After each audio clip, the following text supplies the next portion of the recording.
Hi, this is Kirby Anderson. You know, each day we take on the tough issues and provide a biblical perspective to them. The topics we cover are wide-ranging.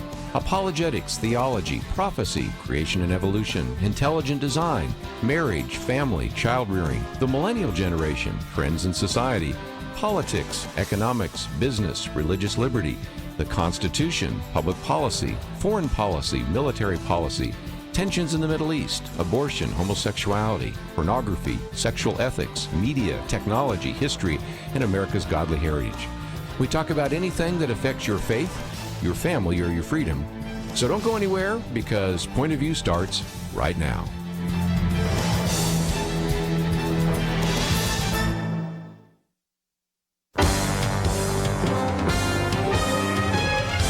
Across America, live. This is Point of View.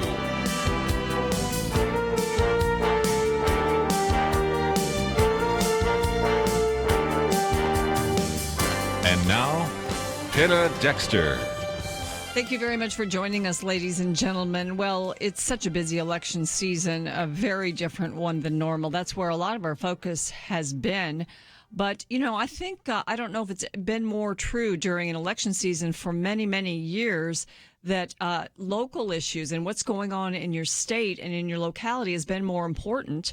We always say that your local officials, your school board members, your mayor, city council members and all that really affect your lives more than anyone else.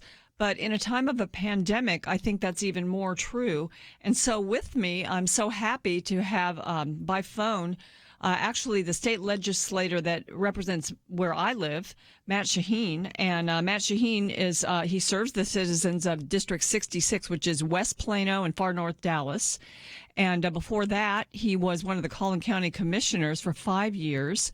And then he's also, he's ranked as one of the most conservative pro-business leaders in Texas. We know that. And he attends Prestonwood Baptist Church. He's a deacon and an usher there, and also on the church's Pregnancy Center board. So that tells you who Matt Shaheen is. Matt, thank you so much for joining me.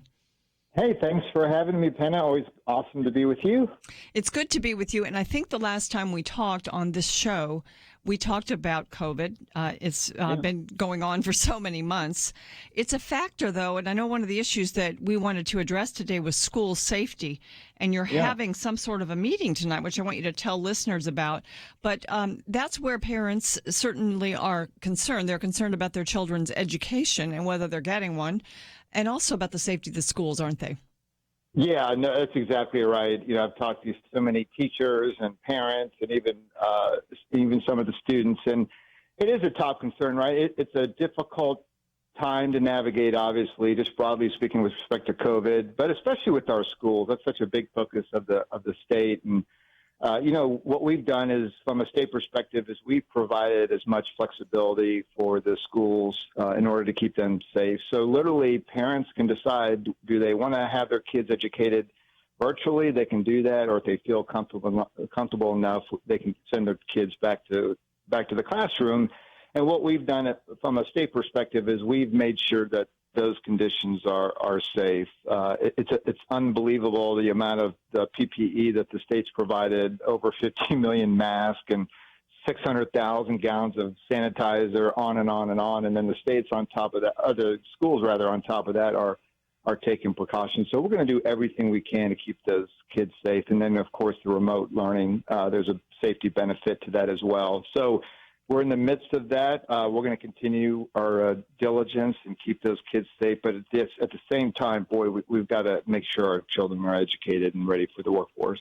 Absolutely. And, you know, this is something that is very hard to measure. But I did see an article about data released recently showing that, you know, it was to measure the infection rates as school was returning.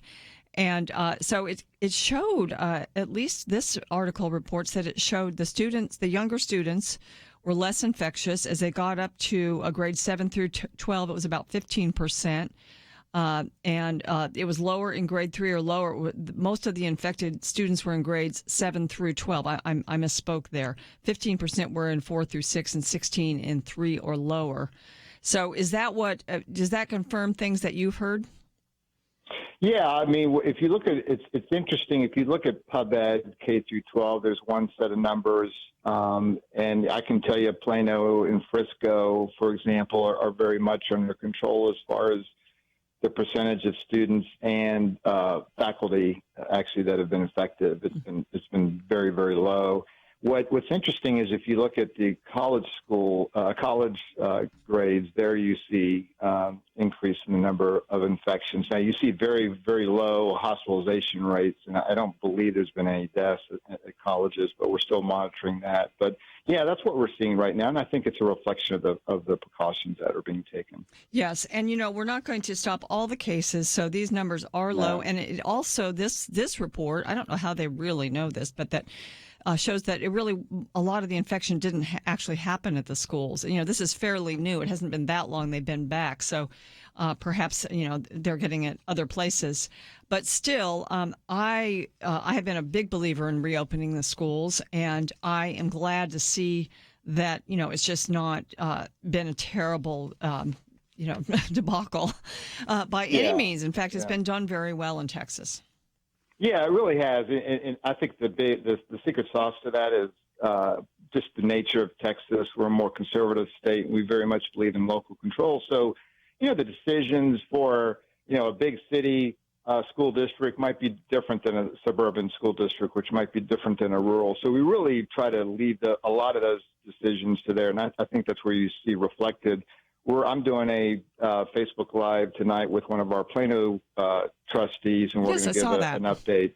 Yeah, so we're going to give an update from a state perspective, what we're doing on education. A lot of that, of course, will be on COVID and keeping our students safe. And I'll be giving a state point of view, and then I'll have a school board trustee by the name of Heather Wong that's really a rising star here locally. Yeah. She'll be giving Plano's So how can people listen to that? Or watch it? It's really easy. Everybody just needs to go on Facebook and visit my Facebook page. It's Matt Shaheen, Texas, at Matt Shaheen, Texas, and just tune in at 7 o'clock, and we'll be there, and we'll give that educational update. Well, I think that's great. I think there's just so much now concern and questioning and wondering, what are the real results? The kids are coming home now with homework like they used to. I think, one of the things that always really scared me about remote learning, not necessarily maybe in suburban areas where the parents are much more perhaps focused on whether their kids do their homework or not, but the kids that never logged in back in the spring. You heard reports out of places like L.A. where it was this huge percentage of kids who, where were they, for all those months? They weren't online. Yeah, that's the concern we have here. I don't think we have the same numbers as some other states, but we definitely have that. We definitely have children throughout the state of Texas that we don't know what their home situation was like, but they weren't interacting with the school districts, with their schools, with their teachers. And you have some ISDs that are literally, because they're calling and they're just not getting responses. They're emailing. Wow. They're actually going door to door to try to make sure that these kids are all right. Because I think once things subside and we move forward and we conquer this virus, right, from an education perspective, right, we really need to see where are our students at, how much are they behind, and how do we intervene to get them caught up. So, because again, at the end of the day, right, just to keep that Texas economy striving and continue to give people opportunity, we got to get them educated at the right levels. Well, this is certainly where the rubber meets the road, ladies and gentlemen, with regard to what's happening to our families.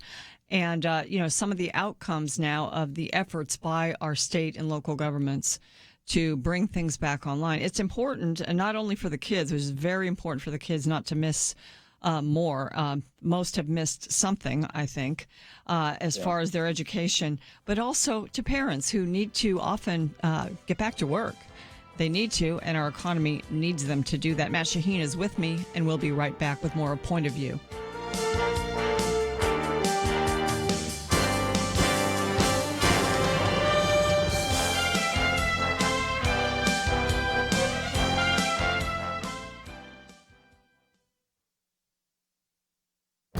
This is Viewpoints with Kirby Anderson. Many Americans are concerned about the impact that social media and big tech are having on society. Therefore, it's not surprising that a number of documentaries have been focusing on the problem from this technology. One of the most important documentaries to come along is The Social Dilemma. It features an interesting blend of talking head interviews with various big tech figures and a fictional dramatization of what happens when children in one family become addicted to social media. Much of the discussion follows Tristan Harris. He is referred to as the conscious of Silicon Valley. In the past, he worked for Google, but left because he was concerned about the direction of technology and decided to establish the Center for Humane Technology. Near the end of the program, he raises the ethical and philosophical foundation rarely discussed. He concludes that if we don't agree on what is true and that there is such a thing as truth, we're toast. This is the problem beneath other problems, because if we can't agree on what's true, then we can't navigate out of any of our problems. You know, it was a great admission and illustrates the foundational problem confronting big tech in particular and society in general. The assumption running through this video is that there is no absolute truth. Truth is relative, or truth is personal. Relative ethics or postmodern ethics is the ethical assumption made when a critic expresses his or her own opinion. There's no appeal to an absolute standard of right and wrong. The problem isn't technology. Tristan Harris describes the technology as simultaneously utopia and dystopia. The problem is the lack of an ethical foundation to evaluate it. I'm Kirby Anderson, and that's my point of view.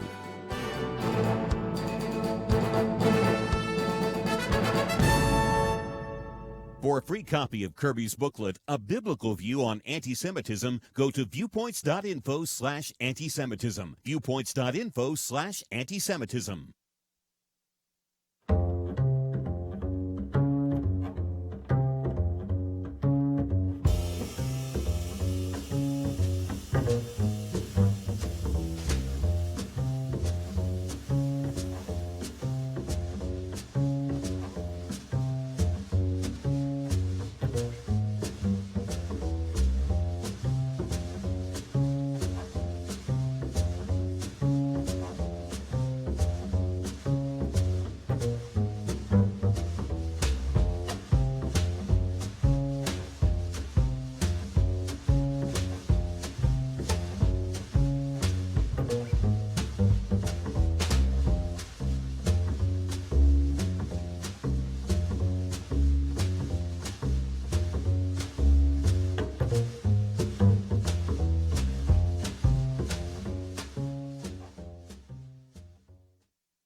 You're listening to Point of View, your listener-supported source for truth. Welcome back to Point of View. I'm Penna Dexter. My guest is Texas State Representative Matt Shaheen. He represents District 66. And Matt, our legislative session, of course, is on odd years, so it will be in 2021 for 5 months every other year. You get all the work done then. But really, those 5 months is only part of it because you're working all the time, as is evidenced by the fact that you have this Facebook meeting tonight on education and looks like another meeting tomorrow night for constituents. Tell us about that. Yeah, tomorrow's night's going to be really interesting, and it's going to be a dialogue about racial healing. We're going to have a discussion on race tomorrow evening on my same Facebook page. And it's a topic that obviously it's on top of many people's minds right now. And the reason why I wanted to have this discussion is, initially when the George Floyd murder happened, everybody was equally outraged. We don't want that happening. The nation early on was very united, and then over time, and what was discouraging is it happened pretty rapidly. We started dividing up, Yes. and protests became riots, and now it's more of a wedge issue, and so I felt like, and talking with some friends of mine, we just felt like the dialogue that was happening now really wasn't going to get us anywhere. It's very much used as just a political wedge right now. So yeah, I'm going to have a Facebook Live tomorrow.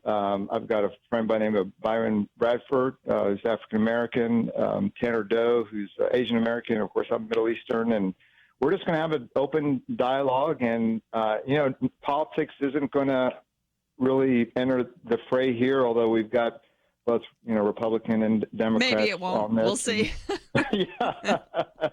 But, I think one of the bright shining things with this is I think the church has really stepped up and has been very purposeful in this dialogue. I will tell you, in Collin County, a lot of the churches got together early on and had a prayer rally, if you will. And, my pastor, Pastor Jack Graham, has been very vocal that God loves everybody equally, and there's just no place for racism. And so I think, having this type of dialogue and our churches continuing to step out and speak out and talk about God's love that's across all humanity, I think we can make big progress. So we're gonna have this dialogue tomorrow, 7:00, also on my Facebook Live, and I'm really looking forward to it. It's going to be an interesting dialogue. It's fascinating that you mentioned the church, because I noticed at the very beginning when things started they were unified, as you mentioned, and then things started to divide out. And I thought, wow, even among Christians, you see different opinions. And it was concerning to me. But it is nice when you have churches who are doctrinally, making a real effort to stick to the Word of God and speak about how we're made in the image of God. And so God sees us, in his image. If we're Christians, then we're all in the body of Christ. And so concentrating on those overarching truths is a good place to start, Matt. And I know that you're not just dealing with church people and Christians, you're dealing with the community. But still, I think those principles can help begin the discussion, can't they?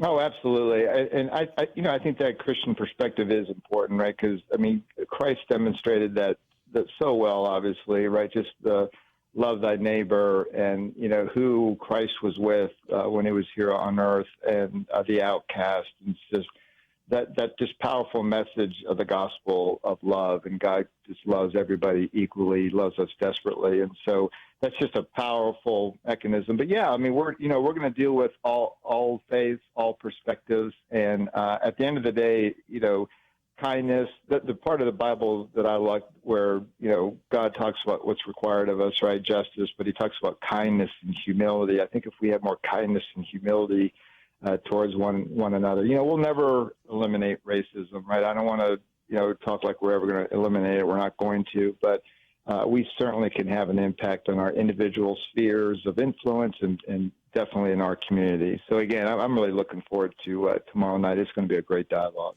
One thing I think that's important about it is that sometimes the left uses the schools and education to inject their ideas. And one of those ideas, I think, is for us to look back and say what a terrible nation we are. It's seeped into some of the curriculum through the schools. I think it seeps into, people of authority that have the ability to teach others. They have to be careful that they are not dividing us racially in an attempt to try to unite us racially. And so, people have to be aware, I think, and alert as to what shows up sometimes. Well, I think that's part of the problem. I think that that's part of what the division is now, right? So there's this thought process that says America's a bad nation and our foundation is slavery and we're just a horrible group of people. Well, that's not true. In fact, I go as far as to say the ideals of our nation are perfect, right? A lot of people will insert now America's a great country, but we're not perfect. No, our ideals are perfect. Our founding documents say we are created by God, and because of that, we have the right to life, liberty, and pursuit of happiness. And then our Constitution is supposed to embody that. That is perfect. Now, we have had some imperfect leaders or individuals because we're a fallen world, right? But what we need to do is go back to where we're united as Americans, and we're proud to be Americans. The vast majority of us are, right? But this, kneeling during NBA games or football games, that's not helpful. That's not advancing the cause. If you want to have a dialogue with me, don't start insulting my nation. Don't insult me. Don't insult my state. We're not going to have a very fruitful dialogue. And that's why, again, I think just having a true discussion, right, on, just how we treat each other, those biblical foundations of love, kindness, humility, that's where we're going to find the answer. And quite frankly, God has embedded that in our hearts. That's who we are. And I think having that type of dialogue versus, quite frankly, a lot of spoiled athletes that are multi-gazillionaires lecturing us on race. That's not going to get us anywhere. If anything, that's going to cause more division. So stay tuned to Facebook tomorrow. It's going to be fun. I'm glad you're leading it, Matt. It sounds great. There's one more thing I want to ask you about, and that is just, the state of Texas and the state of California. Of course, they're the two biggest states in the country, and they have the most businesses, and now they have the most business failures because of COVID. Yeah. So there's a real opportunity, of course, but I mean, it's very sad. And more than 19,200 California businesses and 8,900 Texas businesses have closed permanently since March. That's a lot. So I know that will be something that will be addressed in the session, but do you have any thoughts on that, Matt? Yeah, I do. It's terrible. I have so many friends that have, different small businesses. I got a friend around the corner who owns a restaurant. He just doesn't know if he's going to make it to the end of the year. So those are real life examples of people that are impacted by this. I will tell you, Texas is very well positioned to recover from this, economic downturn. It's been a significant one. But if you look at the job numbers and growth and those types of things, you'll see that Texas is leading the way. And so what we need to do is we need to make sure that Texas remains pro-business this next legislative session. There's some crazy ideas that are being proposed, or people are running for office on, like, $15 minimum wages, having an income tax in the state of Texas. We don't have one, thank God. Increasing, regulations, banning fracking. That's a significant part of the Texas economy. That would have a devastating effect on the state economy. I can tell you right now, Texas, without a doubt, is going to recover from this, and we're going to be even better. We're going to be stronger. I don't know if California is going to get through this unless they get bailed out by the federal government. I don't know if New York's going to make it through. It doesn't sound like Trump wants to bail anybody out right now. No, and nor should he. I don't want my tax dollars going to a state that was reckless in their spending, reckless in their policies. And so I don't want Texas dollars going to a sinking hole. So we'll see. I think Texas is really well positioned. I think we're going to be strong. I think we're going to continue the economic recovery. And as always, I think we're going to have a really, really bright future. Well, Matt, thank you for representing my district that I live in. I'm always so grateful to have you there, and for all the hard work you do. I know that you're a hardworking lawmaker, and you really do care about the folks in the district. And I've always noticed that and appreciated it. So thank you, and I hope that after the election, when you're reelected, we'll talk to you again. Oh, that'd be awesome. I look forward to it. Penna, thanks so much. I love being on the show with you. You're a sweetheart. Thank you. Oh, thank you. God bless you. That is Matt Shaheen, and he has his work cut out for him right now. And it sounds like he is working hard. And you got to remember that these members of the legislature and the Senate, they've got day jobs. They all have to support their families. They don't get paid hardly anything for doing this job. But they do it in order to serve. And so we're grateful for that. Well, ladies and gentlemen, we're going to talk a little bit about the upcoming debate tonight. We will be back after this. 2020. It's been a pretty eventful year. We've experienced international tensions over the coronavirus and lockdowns, economic uncertainties, cities overrun by protests, rioting, and looters, and coming soon, a presidential election. Question: where will you get real news, credible opinion, clear biblical thinking on the things that matter most? Answer: Point of View Radio with Kirby Anderson and the team. You can make sure their voices continue speaking loud and clear by taking a moment right now and joining the Truth Team. It is easy, but you do have to visit our website or make a quick call. Go to pointofview.net/team or call 800-347-5151. You have the power to make a difference. Joining the Truth Team can help ensure that millions of people will get a different opinion from the major purveyors of fake news. We don't get big advertising dollars like the networks or tax money like PBS. We depend on you. Pointofview.net/team and 800-347-5151. Point of View will continue after this.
You are listening to Point of View.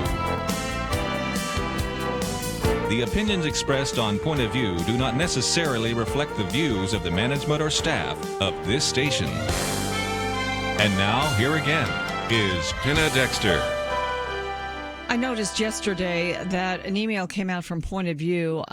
We've been actually encouraging our listeners to pray for America during this time, and it's an important time to be praying for our country, not only because we have an election coming up, but also because of the tremendous challenges that have been facing our nation in recent months. And this one, it really pierced my heart because it's so true, and I get very concerned about the attitude toward law enforcement that's cropped up in recent months. And, of course, my guest, Matt Shaheen, he brought up the George Floyd killing and how the nation was mourning at the beginning, and then there became division. And one of the points of division has been about police, and even from the left, calls to defund police, which is the wrong answer to stem what's going on in our cities.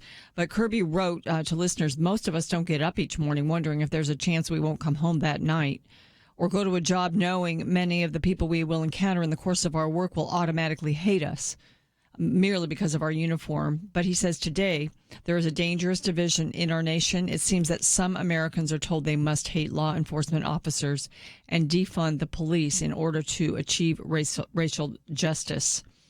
And, sometimes law enforcement officers, he says, will admit that certain actions are wrong that are done in the name of the badge. And sometimes it's just done because of the heat of the moment. And there are certainly some very few, though, and far between instances of people with bad motives. But most of the time they're doing their job, which is to uphold justice, to protect and serve. And so good law enforcement officers, says Kirby, want that corrected.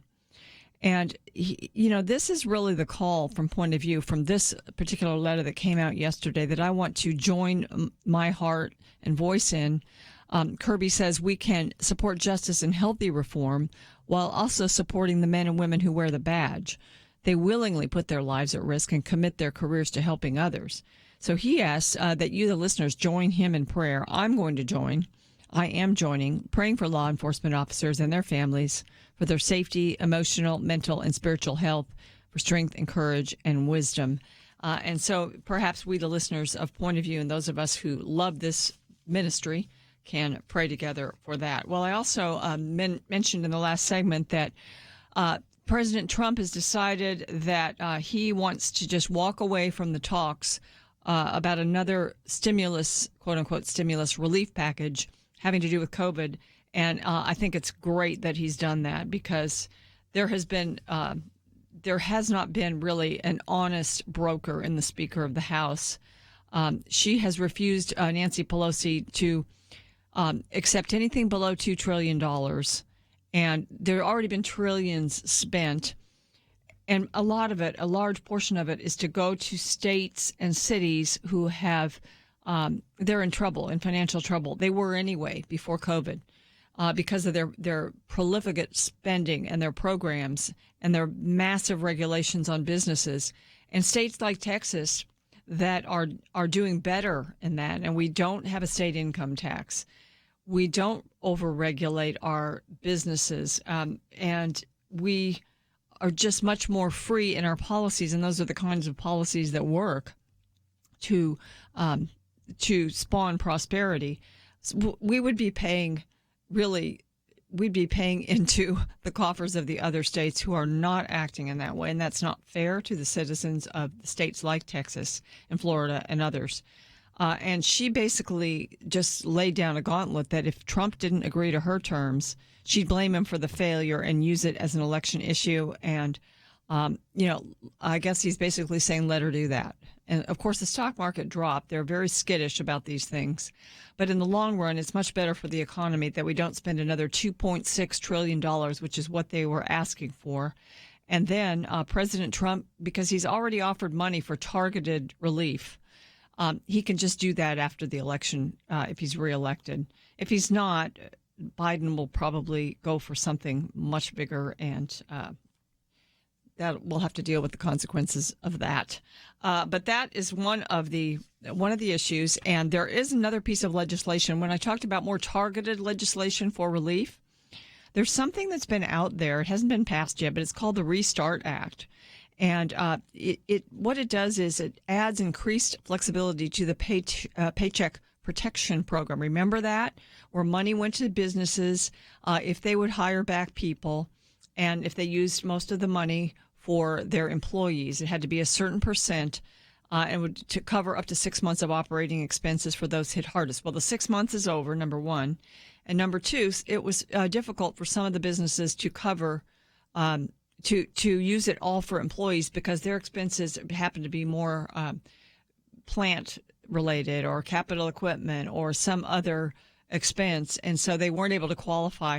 So I'm not sure exactly the provisions and how this opens up, but it's supposed to be amended and including rehire grants to cover 120% of up to 6 months of a cost of rehiring employees terminated since the beginning of the crisis. So it's to also bring back terminated employees and just to help stem some of the economic damage that's been done over the past months to help encourage businesses to open up, to restart. That's why it's called the Restart Act. And it was introduced in May, and it's just being discussed right now to try to sort of bring that up and begin talking about it. So it's and what it also does is part of that is to reallocate some of the CARES Act unspent dollars. There was already, we mentioned $2.6 million that the Democrats are asking for. Well, there's still a lot of dollars that were appropriated and passed during the CARES Act back in March or April, I think it was. And some of that money's not spent. So there just have to be some tweaks made to it so that they can be allocated in a better way that will help more people. You don't always know how these things are going to work out when you first pass them. So there are a couple things that can be done. And don't believe the media, the just hand-wringing over the fact that there's no more negotiations now on this huge relief bill, because it's really a good thing that there isn't. A lot of times when there's a national crisis, it's used as a sort of an excuse to get more government spending and to grow the size of government. And right here before a crucial election is not the time to do that. President Trump is not about to go out and try to buy your vote with that. And actually, your life and your economy and your country is going to be better without it. Now, there are certainly people that are hurting that may have benefited from this. And I think that, you need to still make your voice heard because there will be relief and help, but it will come a different way with probably a lot more accountability and help for the folks that need it. Well, there is a vice presidential debate tonight, and we're going to talk a little bit about that. If you want to call in and weigh in on what you expect tonight, are you going to watch, and what you expect to see, how important is a vice presidential debate to you? 800-351-1212 is our number. And, some people think that this is the most important vice presidential debate we've had in our lifetime. Sometimes the vice president candidates are out there as attack dogs. That's their main role when they have these debates. And I don't think that's going to be the real goal, especially for Mike Pence. But I think for both of them, I'm sure that Kamala Harris will attack President Trump. And I'm sure Mike Pence will also attack Joe Biden. And he'll certainly play up how far left he's been pulled and how far often the leftist universe, many of his policies are the things that are being advocated by the Democrats. He will talk about that. I think this will be substantive. And I think, with the brawl that happened last week, it's going to be informative. And I think it'll be probably watched.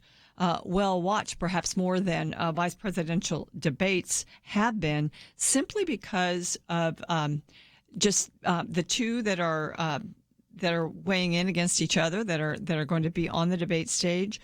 Some of the we can talk after the break a little bit about some of the prep that's had to be done because of COVID.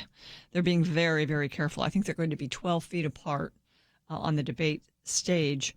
But it ought to be very interesting. I know I'm going to be watching it, and we'll talk about it. I'll be hosting again tomorrow. We'll talk a little bit about it tomorrow, and I'm sure the Friday weekend edition program will also cover that. But I think one thing we have to say is don't underestimate Mike Pence. He and Donald Trump couldn't be more different, but they worked together very well during the last almost 4 years. And Mike Pence is a pretty sharp cookie. He's able to explain the policies that he supports and the ones that he opposes very well. So I think we will learn a lot tonight, and it ought to be fun. So stay with us. If you want to talk about the debate, 800-351-1212. We'll be back.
Now, back to Point of View, your listener-supported source for truth.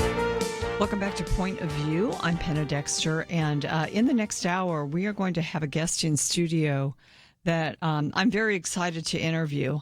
His name is Dr. Hormoz Shariat, and he is the founder of Iran Alive Ministries. And he says, well, first of all, it's open doors. The ministry says that Iran was named the 9th most dangerous place in the world to be a Christian, and yet there is a growing evangelical community there. And our guest in the next hour, is responsible in great part for helping that to happen, because he has this media ministry into the Middle East called Iran Alive. It happens to be based here in Dallas. but it's worldwide, obviously. And he's written a book called Iran's Great Awakening, How God is Using a Muslim Convert to Spark Revival. And we will discuss the author. We will discuss the situation in Iran and the growth of Christianity there. So exciting. Joel Rosenberg actually endorsed the book. I know he's a frequent guest here on Point of View. So, ladies and gentlemen, are you going to watch the debate tonight? What do you hope to see? And does it really matter to you? I think one reason, well, there's several reasons that it matters. And I posted an article about that if you want to pick that up, just to help kind of navigate you through what we know so far. First of all, we know that this is the only debate between the two VP candidates, which is usually the case. There's usually only one. There's a lot of anticipation. One is because undecided voters are looking at this, and they looked at the last debate and they wonder if it's possible to have a civil and substantive political debate. I think with these two, it will be. As a matter of fact, I think the next two between the presidential candidates will be different from the one that we already had, and I'm sure they will be. I'm sure they'll be easier to follow with less talking over one another. I think they're going to try to make that happen. But given the age and the health, says this article, of the two presidential nominees, it is essential for Harris and Pence to reassure voters that they are capable of stepping into the role of commander-in-chief at a moment's notice. And certainly Joe Biden has had Joe Biden. Mike Pence has had the experience of being vice president for 4 years, and he's also been a governor. So he has that executive experience. Kamala Harris has a lot of experience as Attorney General of California, as a senator. So it's a little different experience. I think you will see the polar opposite position on most subjects, on most topics coming out of these two. So it's going to be, it's still going to have a lot of excitement in it, I think, tonight, and I'm looking forward to it. I think we'll learn a lot. And, I noticed, well, first of all, it's going to be divided into 9 segments. It's being put on by USA Today. Susan Page is the moderator. And I'm sure, as always, coronavirus will be front and center, especially since now the president has got it. And, of course, he's being criticized from all over the place of how he's handling it. Later in the show, I'm going to talk about his fearlessness, which I think is an example for all of us.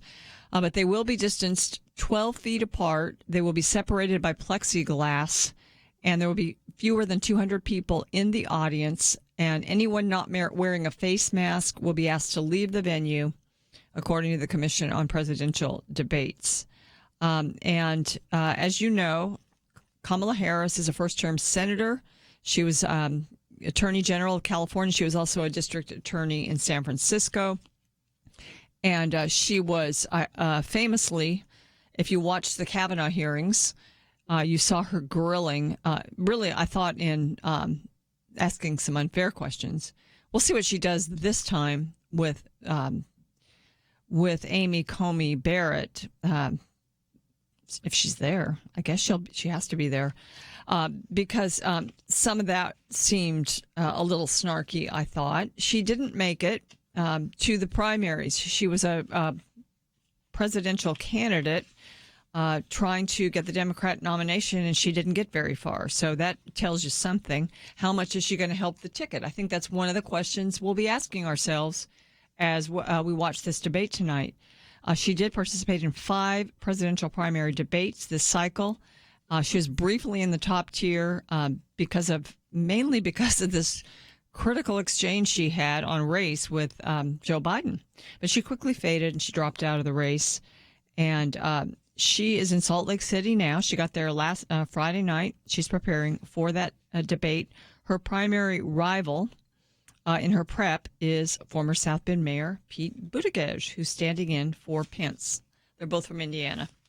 I don't think that's why he's standing in, though. I think he could probably do a good Mike Pence, perhaps. So Mike Pence, he was governor, as I said, of Indiana. He was an Indiana congressman.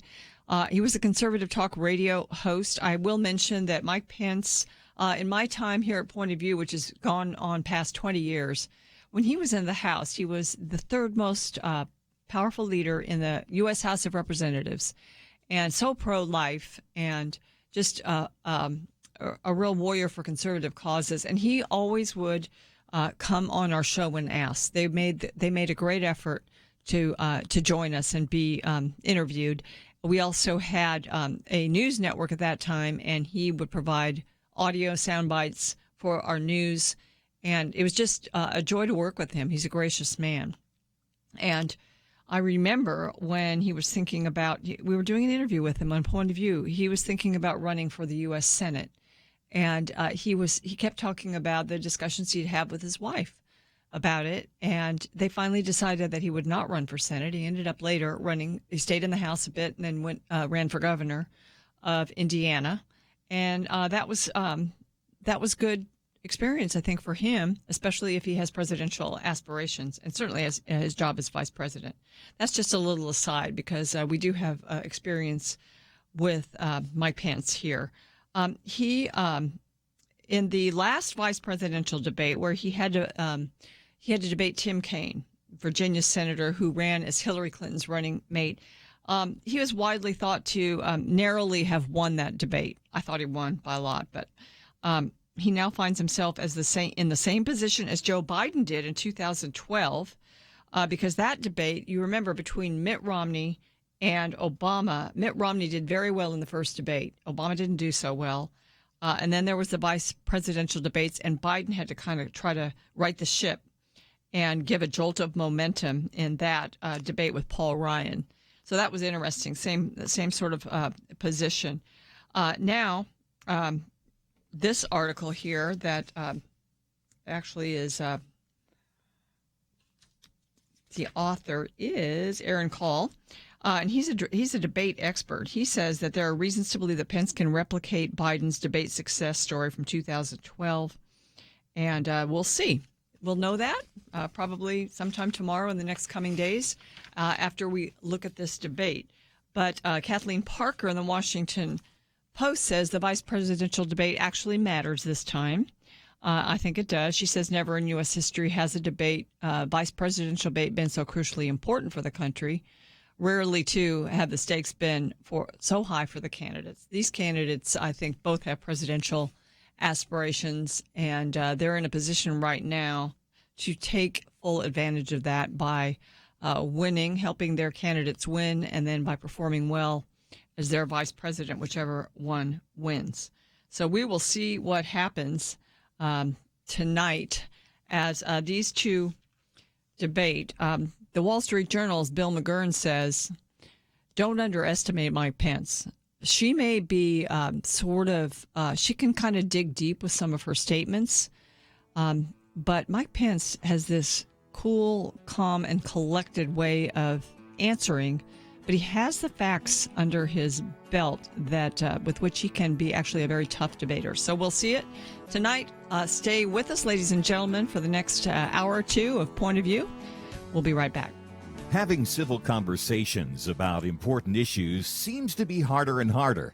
Various media outlets tell people what they should believe, why they should be outraged, and getting people to actually think, well, it can be difficult. Whether it's the gospel, tax issues, social policy, or just about anything else, you need to have solid information and clear thinking to address the hard issues. You need God's truth applied. And that's what you get in less than 2 minutes with Point of View's Viewpoints Commentary, a daily resource to help you be informed and think through the things we need to be talking about. It is free and will arrive in your inbox each day when you visit pointofview.net/signup. Sometimes we know we should say something, but we're silent because we're not quite sure what to say. Viewpoints Commentary can help you break the silence and change the narrative. It can make you a more equipped agent for truth. Get your free subscription to the Viewpoints Commentary at pointofview.net/signup. Pointofview.net/signup. Point of View will continue after this.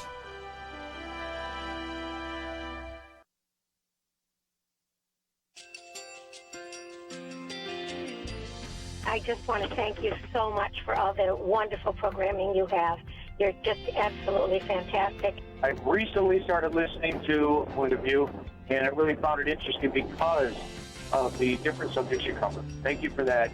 I really appreciate everything that you do in keeping us informed. Thank you, Kirby, for everything that you have been doing. I appreciate all the work that you're doing, advocating for the Word of God. Thank you so much. Point of View, I think, is absolutely necessary because it's a Christian perspective, a biblical worldview perspective, and receive very current, up-to-date information about what is really going on, week to week in our culture, which is changing so rapidly, and yet it's morally sliding backwards. Yeah, I just, first of all, I thank you guys. Y'all's program is wonderful, and enjoy it every day. I learn so much every time I listen to it. Point of View Radio Talk Show.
Hi, this is Kirby Anderson. You know, each day we take on the tough issues and provide a biblical perspective to them. The topics we cover are wide-ranging: apologetics, theology, prophecy, creation and evolution, intelligent design, marriage, family, child-rearing, the millennial generation, friends and society, politics, economics, business, religious liberty, the Constitution, public policy, foreign policy, military policy, tensions in the Middle East, abortion, homosexuality, pornography, sexual ethics, media, technology, history, and America's godly heritage. We talk about anything that affects your faith, your family, or your freedom. So don't go anywhere, because Point of View starts right now.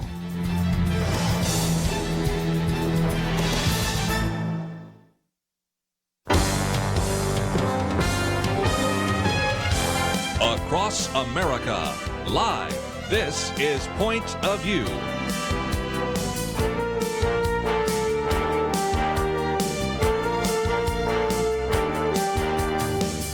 And now, Penna Dexter. Thank you very much for joining me for Point of View, ladies and gentlemen. Well, we have an election coming up, and President Trump is certainly being very open, sort of sharing his recuperation from COVID-19 with the nation. Some people say it's reckless. Other people say it's fearless. And we're going to let you weigh in on that a little bit later in the program. Also, with so much mail-in voting that will be taking place across the nation this time during this election season, there is the potential for voter fraud, and especially one place that's very vulnerable is the senior living facility in your community. Lori Roman will be joining me in the final hour of the program to talk about protecting senior votes, how you can be part of that, especially if you have seniors in your life that you love and you're concerned about this election. So we'll do all of that later in the program. But I am so delighted now to introduce a guest that I've been sort of teasing during the last hour because, you know, as we look at this election, as we look at one of the major national security issues in really that we face as a country, Iran looms very high there. And we see Iran as an enemy nation. We see the country as a nation that is developing a nuclear weapon, a country that we so often don't trust their leadership. And, you know, we don't even feel that we can negotiate with them. And, you know, there's another whole side to the story of Iran, which we're going to tell today. And I'm going to do that with my in-studio guest. His name is Dr. Hormoz Shariat. He was born into a Muslim family in Iran. He came to the U.S. Actually, he got his PhD in artificial intelligence at the University of Southern California, which is also my alma mater. And he planted a church in San Jose, California, worked in Silicon Valley, but God had other plans for him. We're going to talk about that story. He founded a ministry called Iran Alive in 2001. And this ministry has been instrumental in a fact that I didn't know and that I'm just learning. And Dr. Shariat, the fact that the Christian evangelical community in Iran is growing at an unbelievable pace. And that is a story that I don't think Americans know. Thank you so much for joining me today. Well, thank you so much for inviting me to share. Great things are happening, and your listeners are going to be surprised. I mean, I think I'm going to share things that you don't read in the news. Yeah. Well, you know, one thing that I guess we have to know is that, you know, they've been considered an enemy, but we as the body of Christ, whenever there's an enemy country, as we're reminded so often by our friends in ministries like Open Doors or the Voice of the Martyrs, they remind us that our policies do affect believers or people that could be potential believers in these countries. And sometimes we feel like Islam has such a hold on the Middle East that we don't really understand that there is an opening for Christ, isn't there? Yeah, you won't believe it because of all you hear in the news is all ISIS or the fanatic Muslims and death to America. But God is working behind the scenes. You know, there are 1.67 billion Muslims in the world. Don't you think God loves them? You know, he loved the world and he gave his son. So he loves them. And if he loves them, he wants to save them. And if he wants to save them, he does have a plan. I don't think if you ask God, what are you going to do about Islam? They're just out of hand. They're taking over the world. They're almost have taken over the Europe. So if you ask God, what do you think? It's so hard to work in the Middle East. I don't think God will come and say, oh, I don't know. God has a plan, and he's doing it. He wants to save the Muslims. And the entry point, that's what I'm here to say. There is a breakthrough in the Islamic world, and its name is Iran. Iran as a nation has rejected Islam, and by millions, they are open to the gospel. I used to say, the last few years especially, that Iran is no more an Islamic nation. The last 4 or 5 years. And the reactions I got, I said, okay, maybe you should be careful. Don't they don't understand. But did you know, Penna, just 3 weeks ago, a research came out, the result of a very scientific, solid research by university professors about the beliefs of Iranians. Can you believe less than 1/3 of Iranians said we are Muslims? Really? Yeah. Well, as you have pointed out, it's the ninth most dangerous place in the world to be a Christian. You've quoted Open Doors, and they seem to know whereof they speak. So it's dangerous to be a Christian. We hear these famous pastors, for instance, who are in prison in Iran, the way they're treated, and all of that. And we know that the regime, that the leadership in Iran are religious Muslims.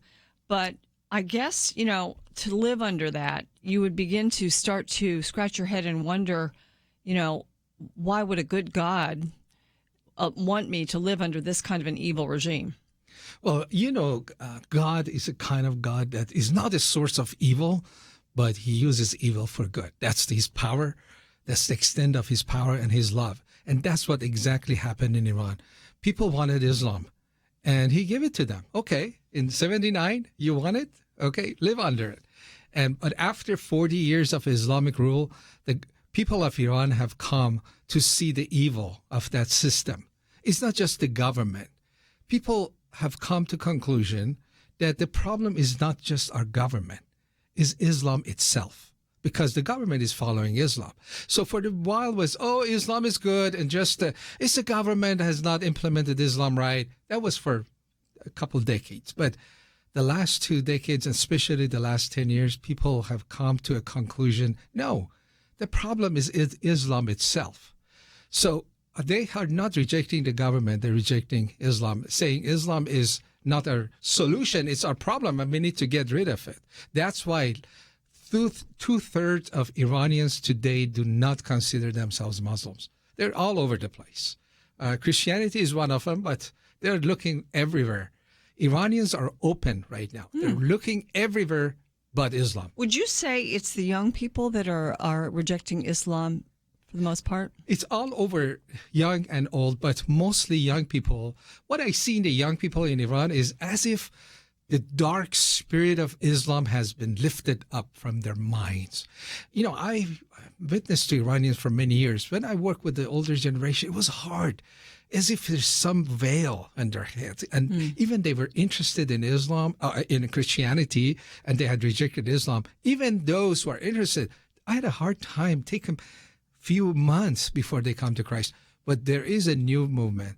The Prince of Persia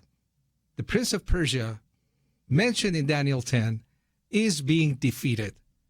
It's losing its power over the minds and hearts of Iranians. That's why suddenly they wake up and they're looking around. They're thinking, did you know Muslim is not allowed to think? They're not allowed to question.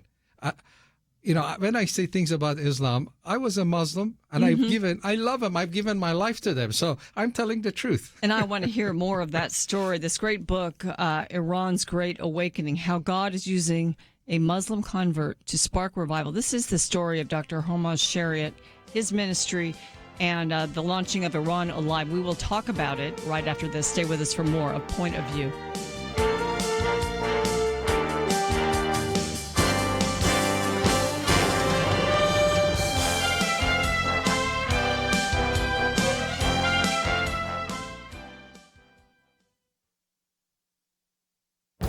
This is Viewpoints with Kirby Anderson. Many Americans are concerned about the impact that social media and big tech are having on society. Therefore, it's not surprising that a number of documentaries have been focusing on the problem from this technology. One of the most important documentaries to come along is The Social Dilemma. It features an interesting blend of talking head interviews with various big tech figures and a fictional dramatization of what happens when children in one family become addicted to social media. Much of the discussion follows Tristan Harris. He is referred to as the conscience of Silicon Valley. In the past, he worked for Google, but left because he was concerned about the direction of technology and decided to establish the Center for Humane Technology. Near the end of the program, he raises the ethical and philosophical foundation rarely discussed. He concludes that if we don't agree on what is true and that there is such a thing as truth, we're toast. This is the problem beneath other problems, because if we can't agree on what's true, then we can't navigate out of any of our problems. You know, it was a great admission and illustrates the foundational problem confronting big tech in particular and society in general. The assumption running through this video is that there is no absolute truth. Truth is relative, or truth is personal. Relative ethics or postmodern ethics is the ethical assumption made when a critic expresses his or her own opinion. There's no appeal to an absolute standard of right and wrong. The problem isn't technology. Tristan Harris describes the technology as simultaneously utopia and dystopia. The problem is the lack of an ethical foundation to evaluate it. I'm Kirby Anderson, and that's my point of view.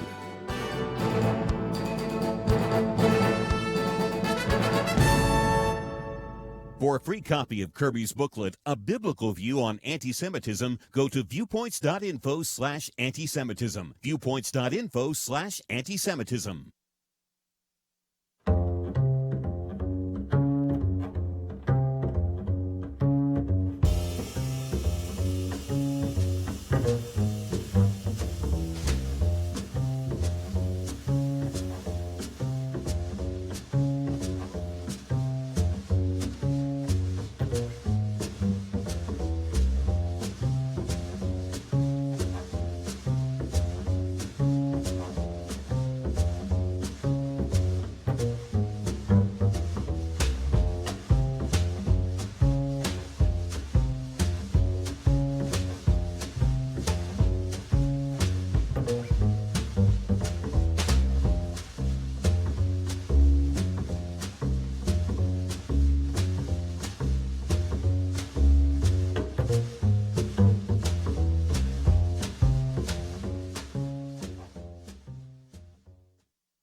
You're listening to Point of View, your listener-supported source for truth.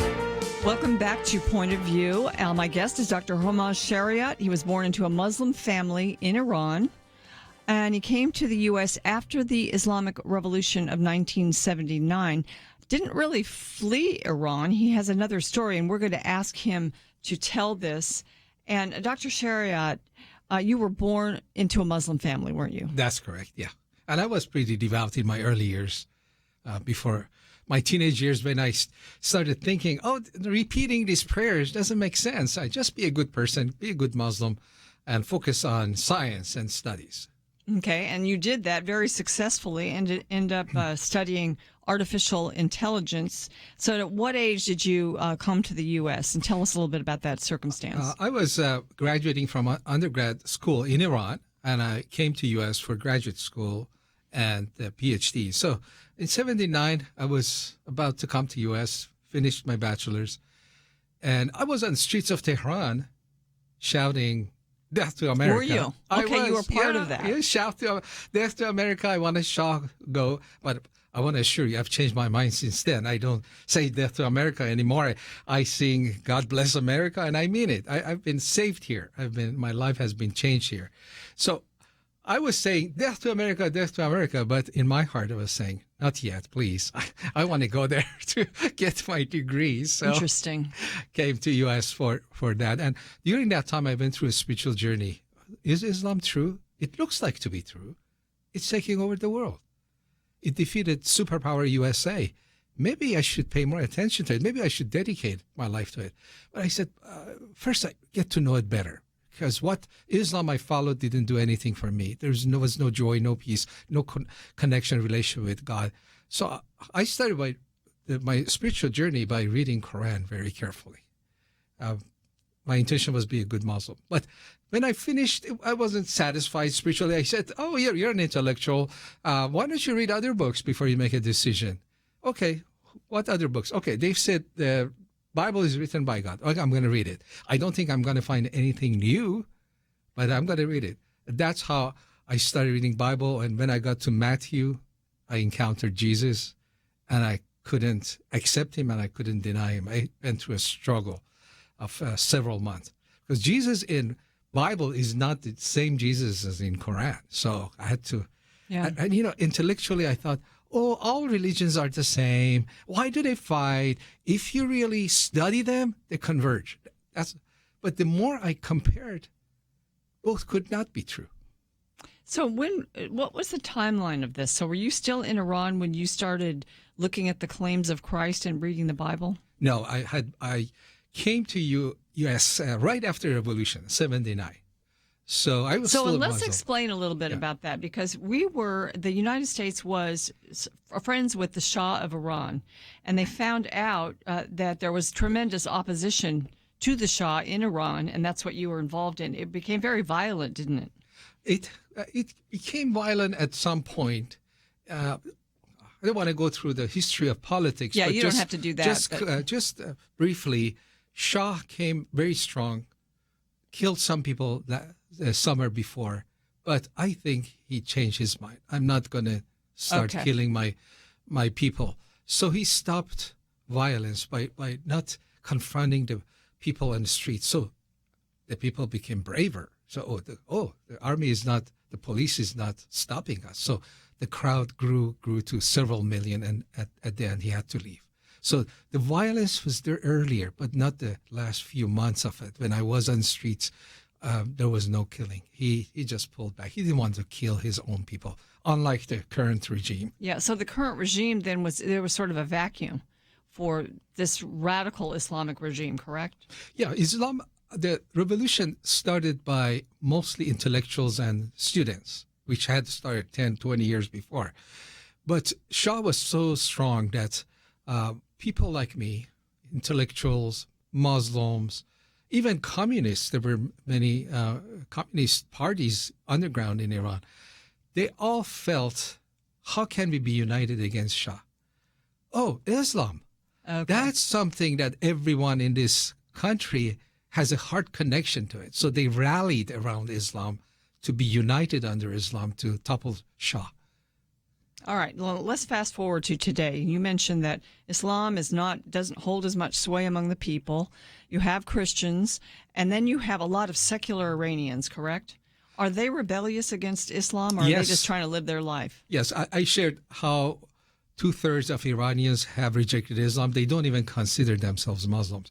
So after that less than 1/3, the big chunk are the people who want secularism. The second choice is not Christianity. The second choice is secularism.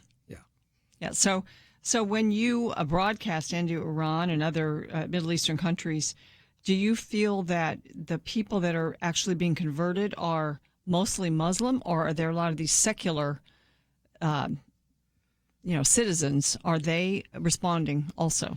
The response is all over the place. What I've found is those who are saying we want secularism, or some of them say there is no God, or saying God is not important, religion is not important in my life. I've studied, I've talked to them. For the most part, they are there because they have been hurt by Islam. They've been hurt by clergy. That's a reaction. When you talk to them in their hearts, they're still searching for God. So we see many conversions among those who have rejected Islam, and they're looking, and they say we are secular, God is not important in our lives, because they think Christianity is the same as Islam. So let's forget that. But once they hear, this is amazing, Penna, what God has done. God, Bible says, has written his word on their hearts. So if you ask a typical Iranian who hasn't heard the gospel, do you believe in God? Even those who claim to be secular, yeah, I believe in God, but not the God that these clergy tell me. That I don't believe in a God that Islam tells me. That's a cruel God. I don't believe that. So what do you believe? I believe if there is God, that would be a God of love who loves us and wants us to love one another. It's a God that forgives us and wants to forgive one another. They describe the God of the Bible without them even have read the Bible. That's what the natural work of God is. And just imagine, they're sitting, they turn on television, they watch our program, and what I am saying on those satellite programs resonates with their heart. It's already there. The God I described, the God of Bible, it's already in their hearts. That's why we see such a great response. Yeah. So just talk about how this happened to you, because you ended up then going to the U.S. By this time, you're married? Yes, I married in Iran. Yeah. By the way, I married an American country girl.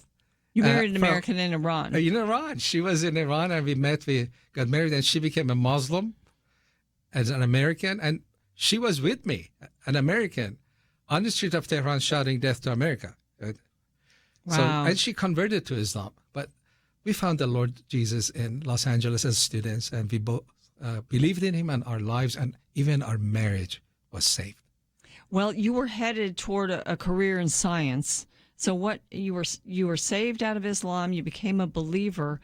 So how did God call you into this ministry out of, a field that could have been very lucrative for you? Yeah, it was. I worked in my field for over 11 years before I switched. So, and I love that. I love research and I love my job and my field. It happened in two stages. The first one encounter was, I was a new believer, and my family were not believers yet. Now I have tens and tens of unbelievers. Really? Great. Yeah. But they arrested my younger brother, who was 16 years old, on minor political charges. That's Islamic government. And I was praying as a new believer, God, save him, save him, save him.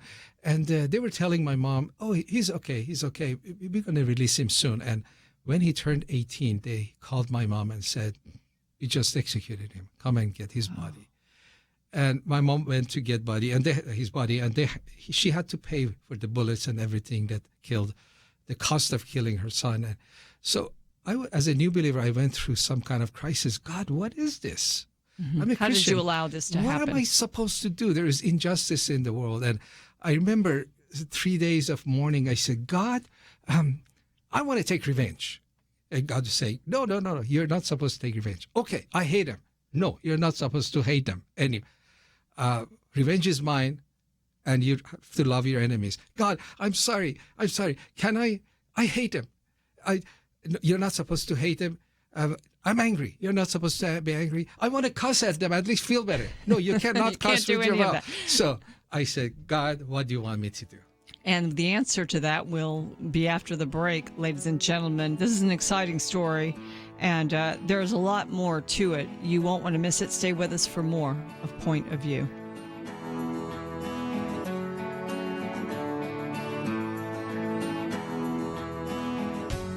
(2020).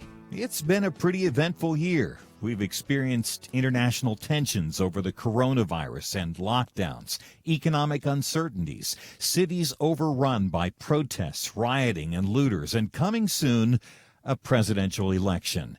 Question: where will you get real news, credible opinion, clear biblical thinking on the things that matter most? Answer: Point of View Radio with Kirby Anderson and the team. You can make sure their voices continue speaking loud and clear by taking a moment right now and joining the Truth Team. It is easy, but you do have to visit our website or make a quick call. Go to pointofview.net/team or call 800-347-5151. You have the power to make a difference. Joining the Truth Team can help ensure that millions of people will get a different opinion from the major purveyors of fake news. We don't get big advertising dollars like the networks or tax money like PBS. We depend on you. Pointofview.net/team and 800-347-5151. Point of View will continue after this.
You are listening to Point of View.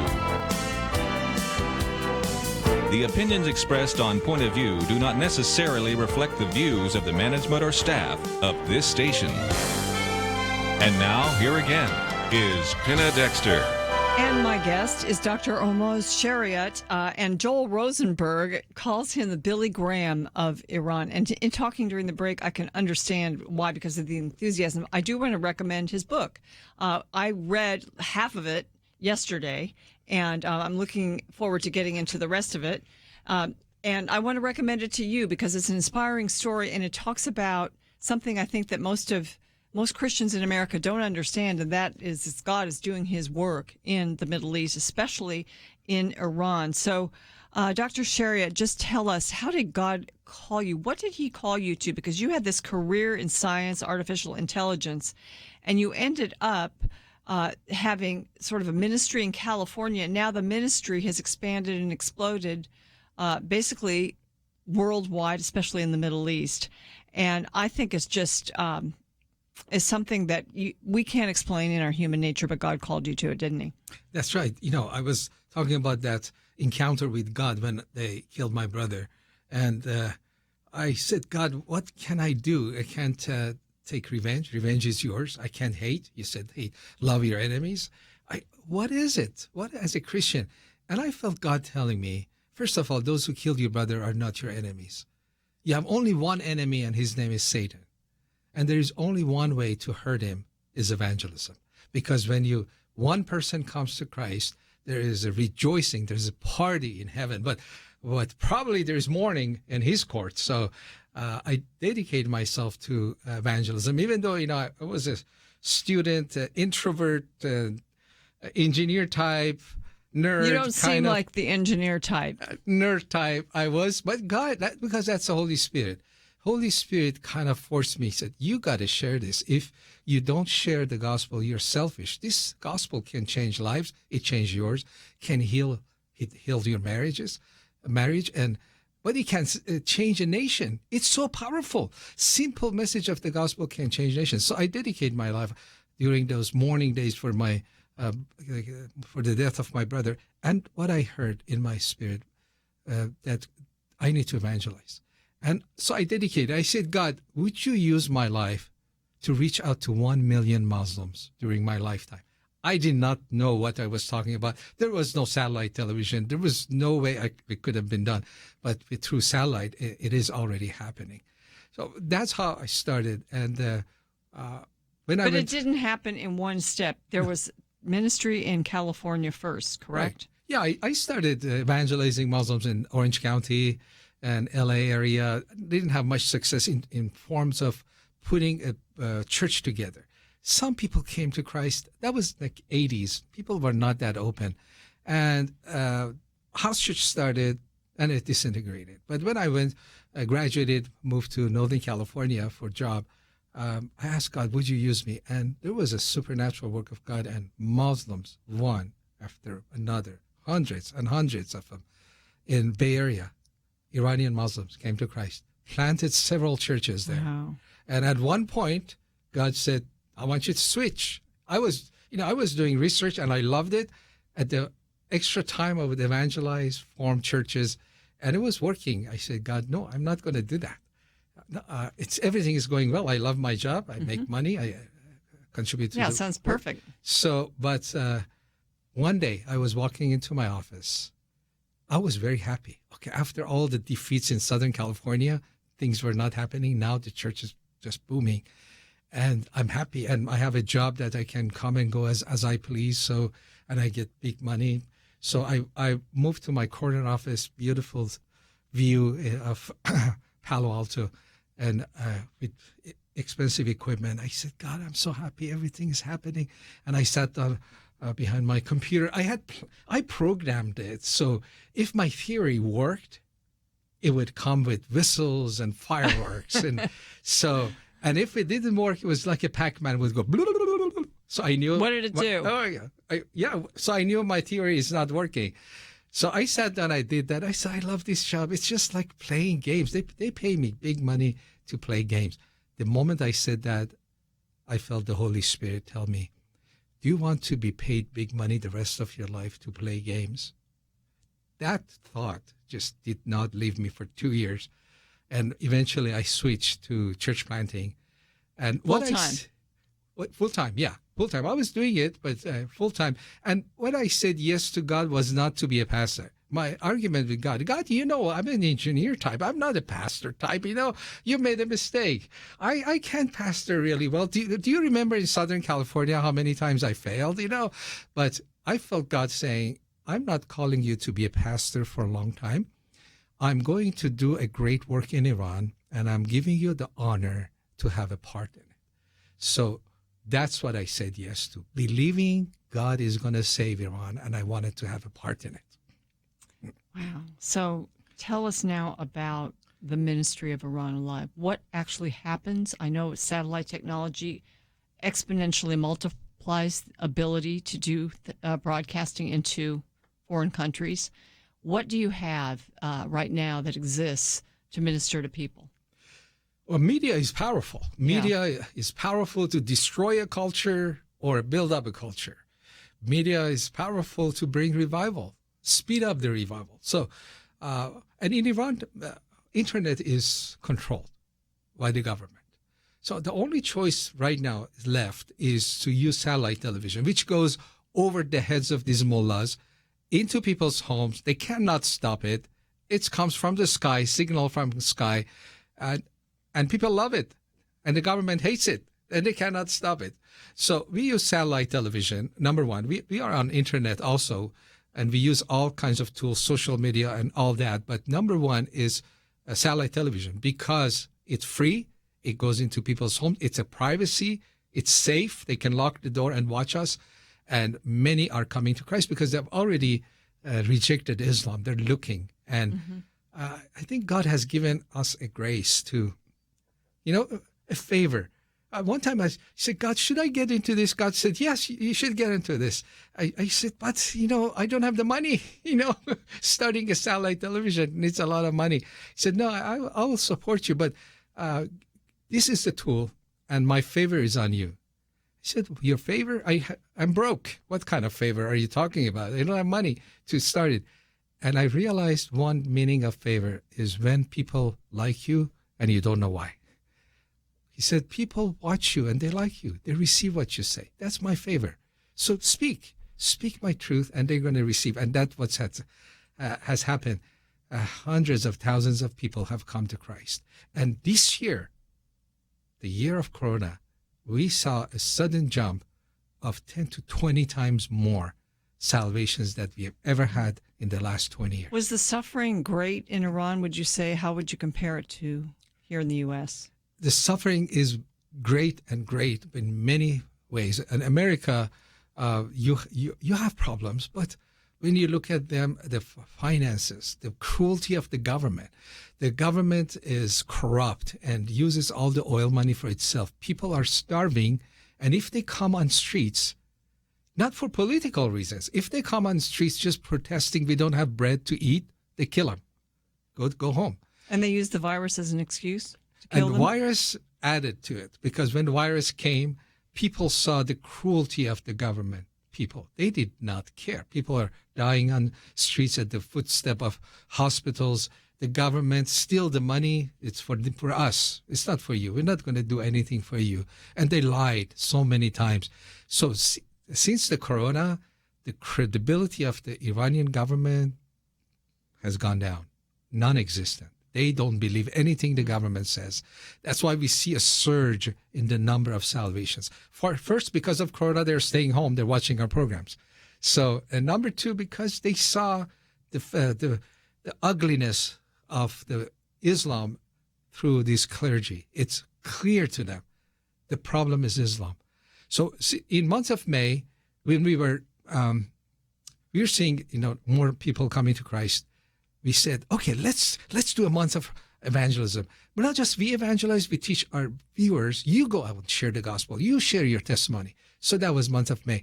First week, we taught them, don't talk about Christ. Just make a list and pray for them. Just fast and pray for the people you know. And before even they share the gospel, they call us, oh, people are coming to Christ. My sister, who was against Christ for months, she wouldn't even talk to me. I'm just praying and fasting. I didn't talk to her. And she calls me and she says, how do I become a Christian? Wow. It's a supernatural work. And this is it. Since the month of May, we used to get 20, 30 salvations per week reported to us because it's dangerous to call us. And this 2030 has become over 500 per week of salvations that we know of. It's dangerous to call us. And it's hard to get a hold of us. So it could be a lot more. It is amazing. A lot more, but we know about 500. Amazing. Ladies and gentlemen, during the break, go to the website pointofview.net and you can see more about this exciting book. We'll be back after this.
Now, back to Point of View, your listener-supported source for truth. Ladies and gentlemen, I've been neglecting you, the callers, and I'm going to open up the phones for this final segment with Dr. Hormoz because Dr. Shariat, because some of you may have questions. 800-351-1212 is our call-in number. And we're talking about Iran Alive, which is his broadcast satellite ministry into, it's not only Iran, right? It's the whole Middle East and even Europe. Yeah, it's the whole Middle East. We're focusing on the Middle East, but we are covering the Farsi-speaking nations. It's, okay. Persia in the Bible right now, it's Iran, Afghanistan, Tajikistan, Turkmenistan. The whole area speaks Farsi of some kind. So we covered that. Well, this is a wonderful ministry, and I was just sort of asking some questions during the break, and I want to highlight a couple of things to you. Number one, we take for granted we have churches. If people get saved in the United States, then they're discipled in a church. But that's not possible in Iran, is it? It's illegal. They closed down all the building churches about 7 years ago, and it's illegal for Christians to gather. If they catch you gathering, even with your friends and family members, kind of a Christian gathering, you get 5 to 10 years. If you look up so even in your house? Even in your house. Yeah, house gathering. And you look up in the Google, people who are in jail, you look why they're in jail. Attending a house church, they get 5 or 10 years. And they intentionally do that, and they publicize it to tell others, don't dare gather. Mm-hmm. So how do they get their teaching? Through the television? Through media, yeah. Through media. Internet is another way, but it's very much controlled. They have to have VPNs, bypassed, not be caught. But with satellite television, it's easy. Lock your door, watch whatever you want. Yeah, that's wonderful. So you teach. You mentioned to me also you do a news show. That's right. Yeah, I look at the current events from a biblical point of view. For example, just the recent treaties between Israel and Arabs. That has a major biblical implications of Ezekiel 38 and even Jeremiah 49, which relates both to Iran in Ezekiel 38. So is Iran, the government, threatened by that? Definitely, yes. They consider me as a public enemy number one. Mm-hmm. They consider me as a political activist, even though I'm not. But they say, "Oh, he's supported by CIA. He's an agent of Israel." I mean, that's what they say. But they're afraid. Let me share this story. A high court judge came to Christ in Iran, and I was talking to him, asked him, "What does the government of Iran thinks about us?" He said several things. He said, they don't know what to do with you because you don't curse them. You pray for them, and you're killing them by your love, kind of. So they don't know. And number 3, he said they're afraid of you. He said, afraid? I'm not doing anything. He said they're not afraid of you for now because there's such a great following connection with the people of Iran. They're afraid that in the future, if you decide to become political, you will have a large crowd following you. They want to stop you now, so it won't get there. Well, what they also may be thinking or may not realize yet is that when you have people who have their allegiance to God, that's so much more powerful than people who have their allegiance to government. We've learned that in the United States, but I'm certain it's even more of a threat in a totalitarian, centrally controlled country like Iran. That's true, and they have all the power. They have all the laws. If they kill somebody, nobody can question them. There is no question. They execute people. There is no law that says, why did you do that? Was it just? No fair trial. No way. No, it's total power in the hands of the clergy. They will do anything they want. They have laws on the book, on paper, written, but they don't follow it.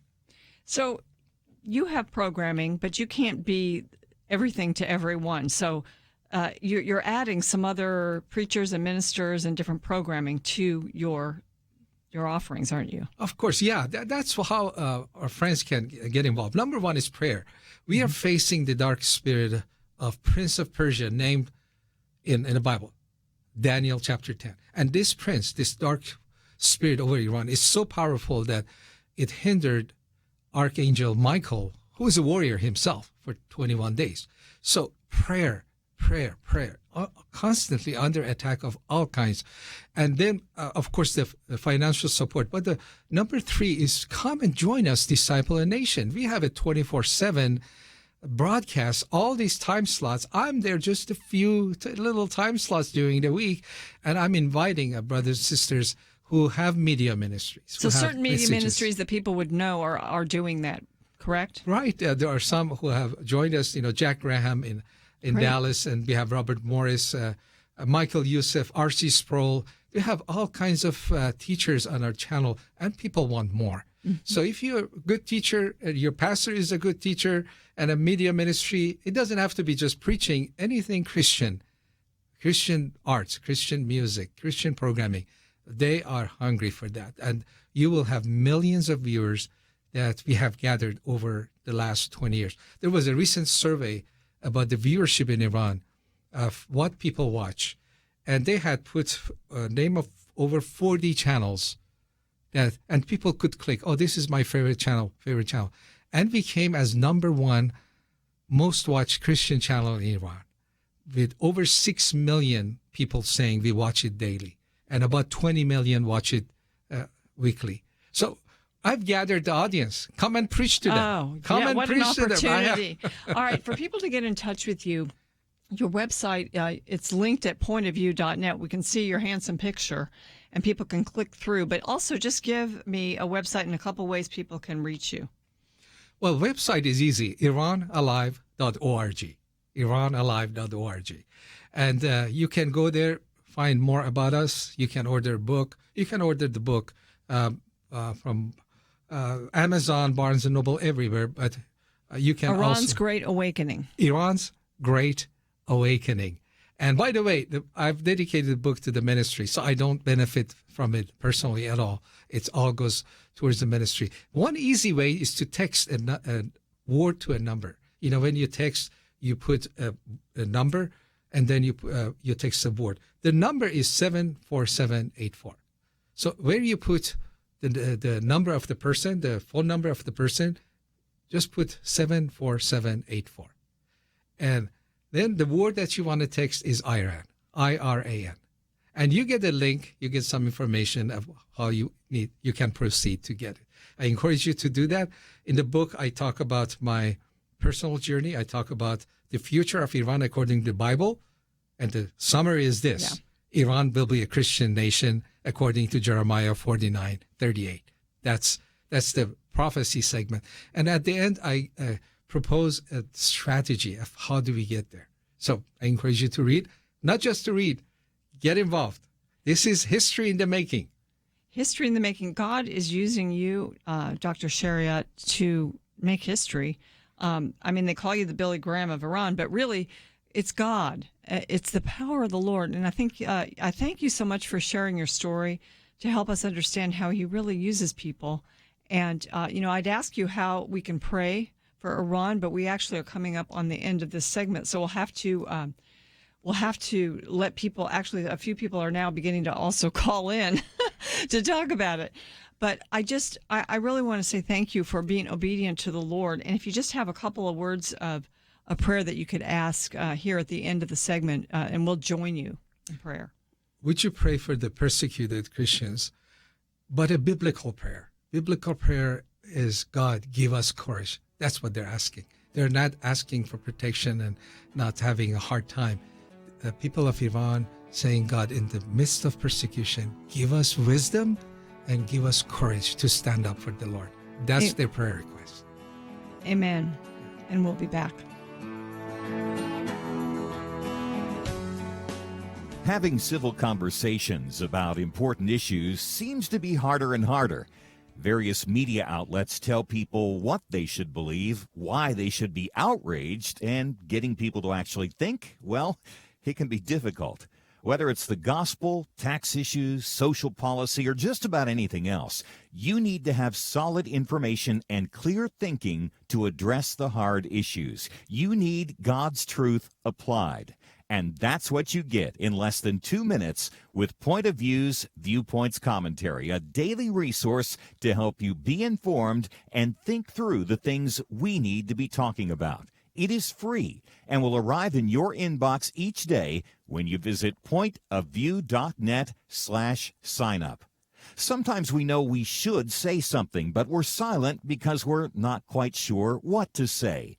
Viewpoints Commentary can help you break the silence and change the narrative. It can make you a more equipped agent for truth. Get your free subscription to the Viewpoints Commentary at pointofview.net/signup. pointofview.net/signup. Point of View will continue after this.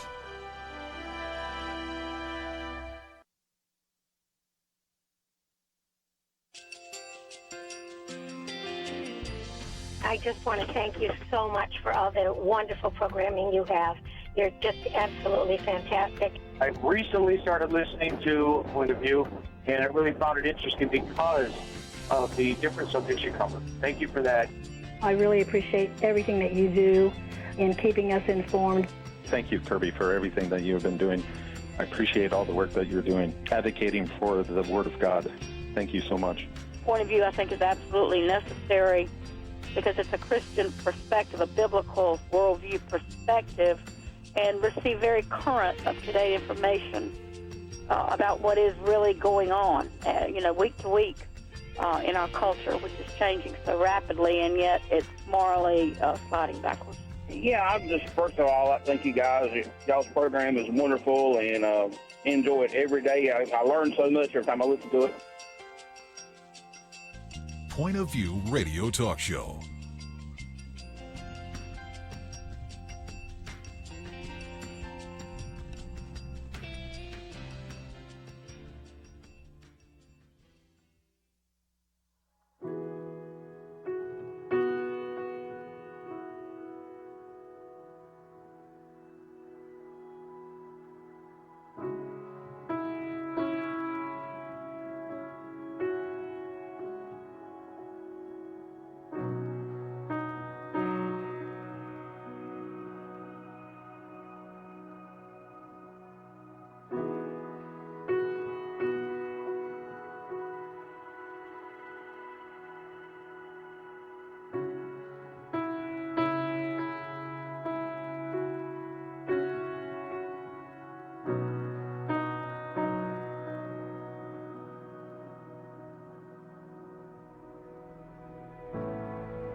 Hi, this is Kirby Anderson. Each day we take on the tough issues and provide a biblical perspective to them. The topics we cover are wide-ranging.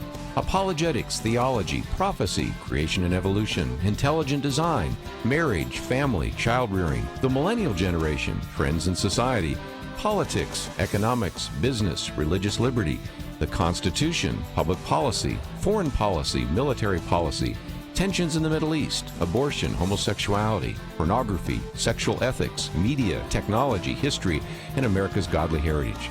We talk about anything that affects your faith, your family, or your freedom. So don't go anywhere, because Point of View continues right now.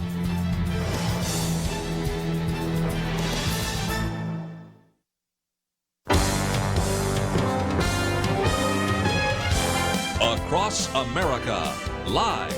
This is Point of View.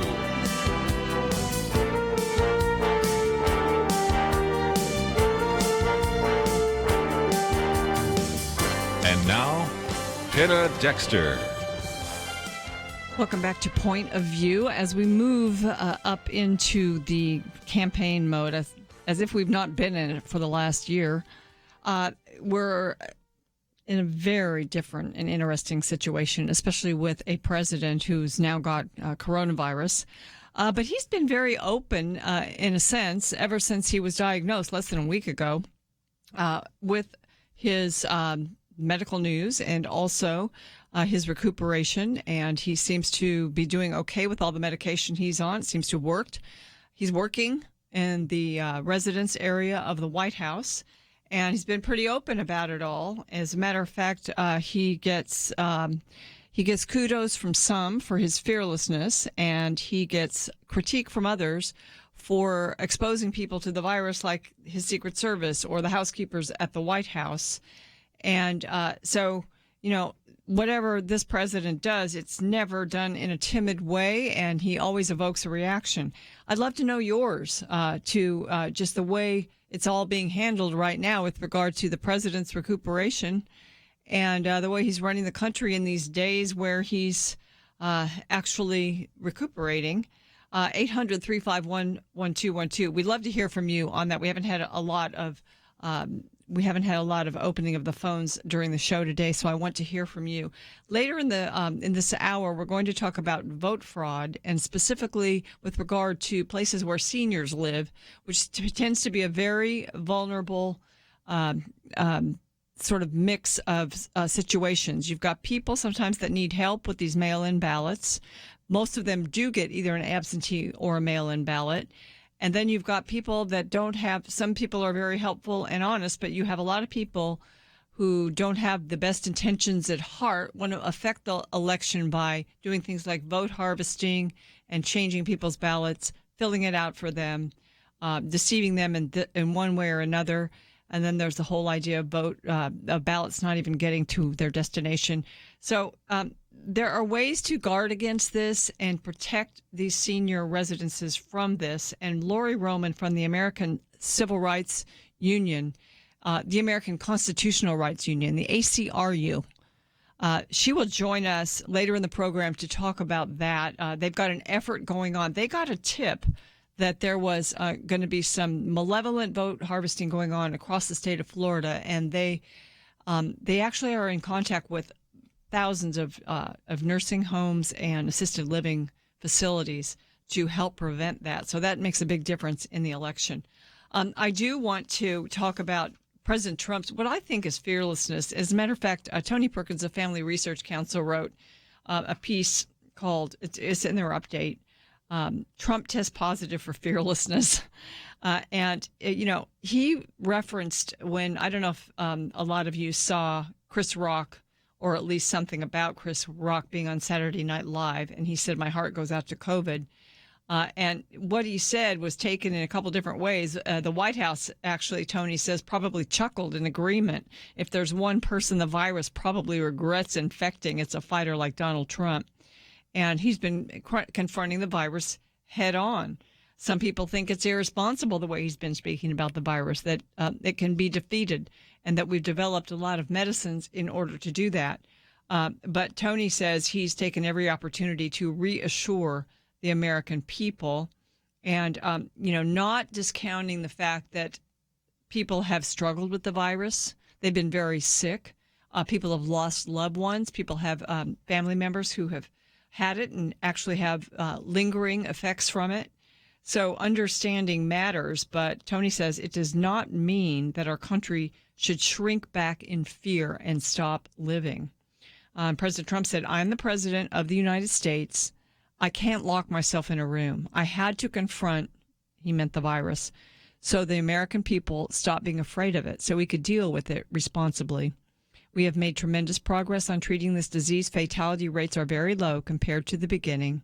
I'm going to beat this. President Trump refuses to believe the solution is hiding out until the virus has passed. And I think the reason he felt he had to do this, to come out so publicly and in such a sort of forceful way, and to show that he is still working, to show that he feels better from just a couple of days of the treatment, is because there is so much fear out there. And we've never had an epidemic. We've never had a flu that has changed our country like this one has. The reaction to it has caused a lot of pain. Certainly the virus has caused pain, but the reaction also has. And so, I think this president has said, okay, if I'm going to, number one, be a good president, be a bully pulpit, teach people how to get through the virus, teach people how to deal with it, because it's going to be with us for a while.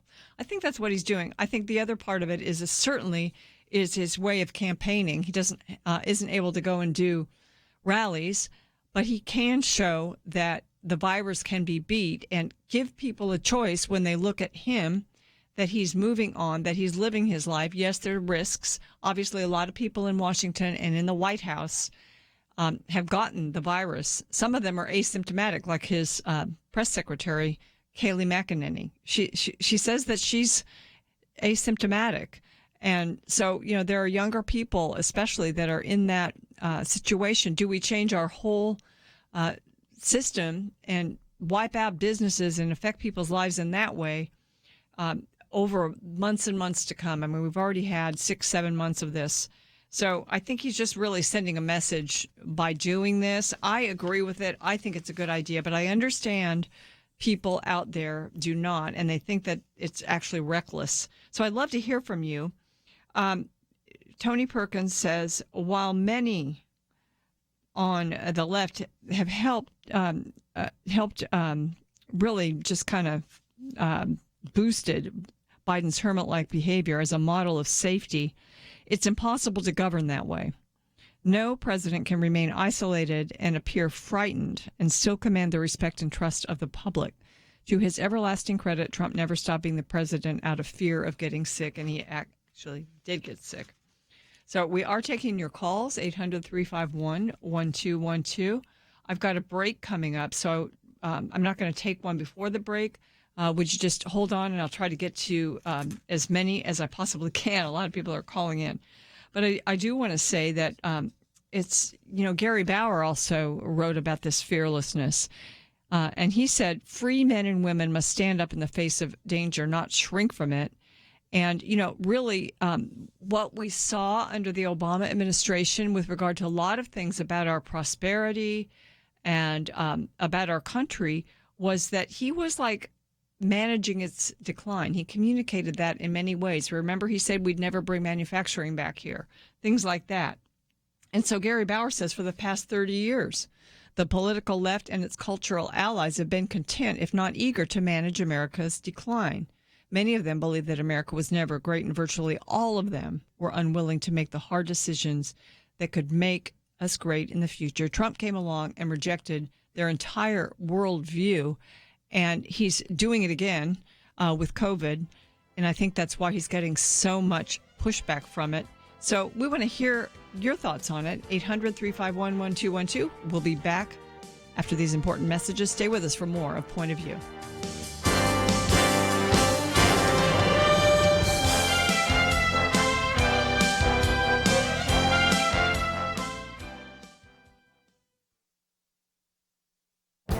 This is Viewpoints with Kirby Anderson.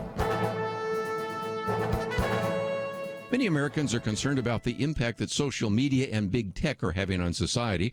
Therefore, it's not surprising that a number of documentaries have been focusing on the problem from this technology. One of the most important documentaries to come along is The Social Dilemma.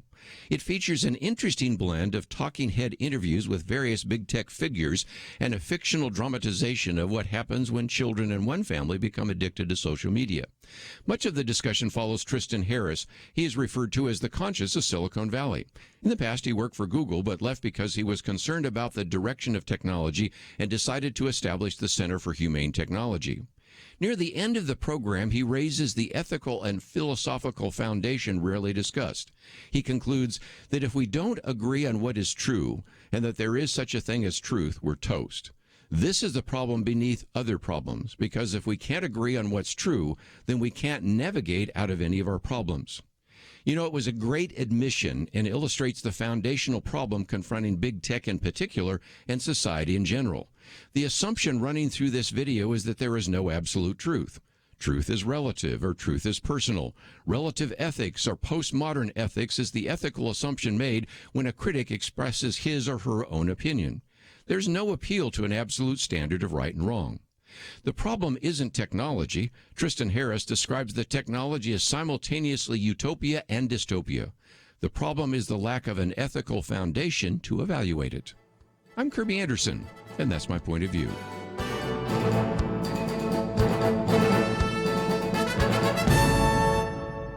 For a free copy of Kirby's booklet, A Biblical View on Anti-Semitism, go to viewpoints.info/antisemitism. Viewpoints.info/antisemitism.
You're listening to Point of View, your listener-supported source for truth.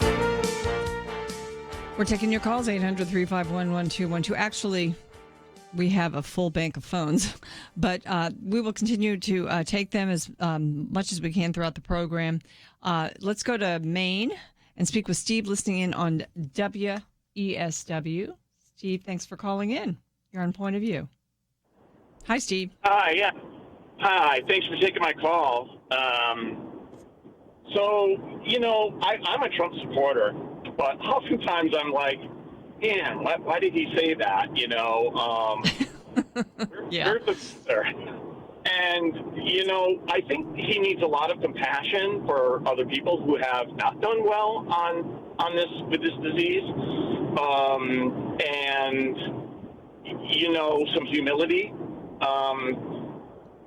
I understand that it's great to spread the good news that this thing can be beat, but I think it's more important to do that in a really cautious manner.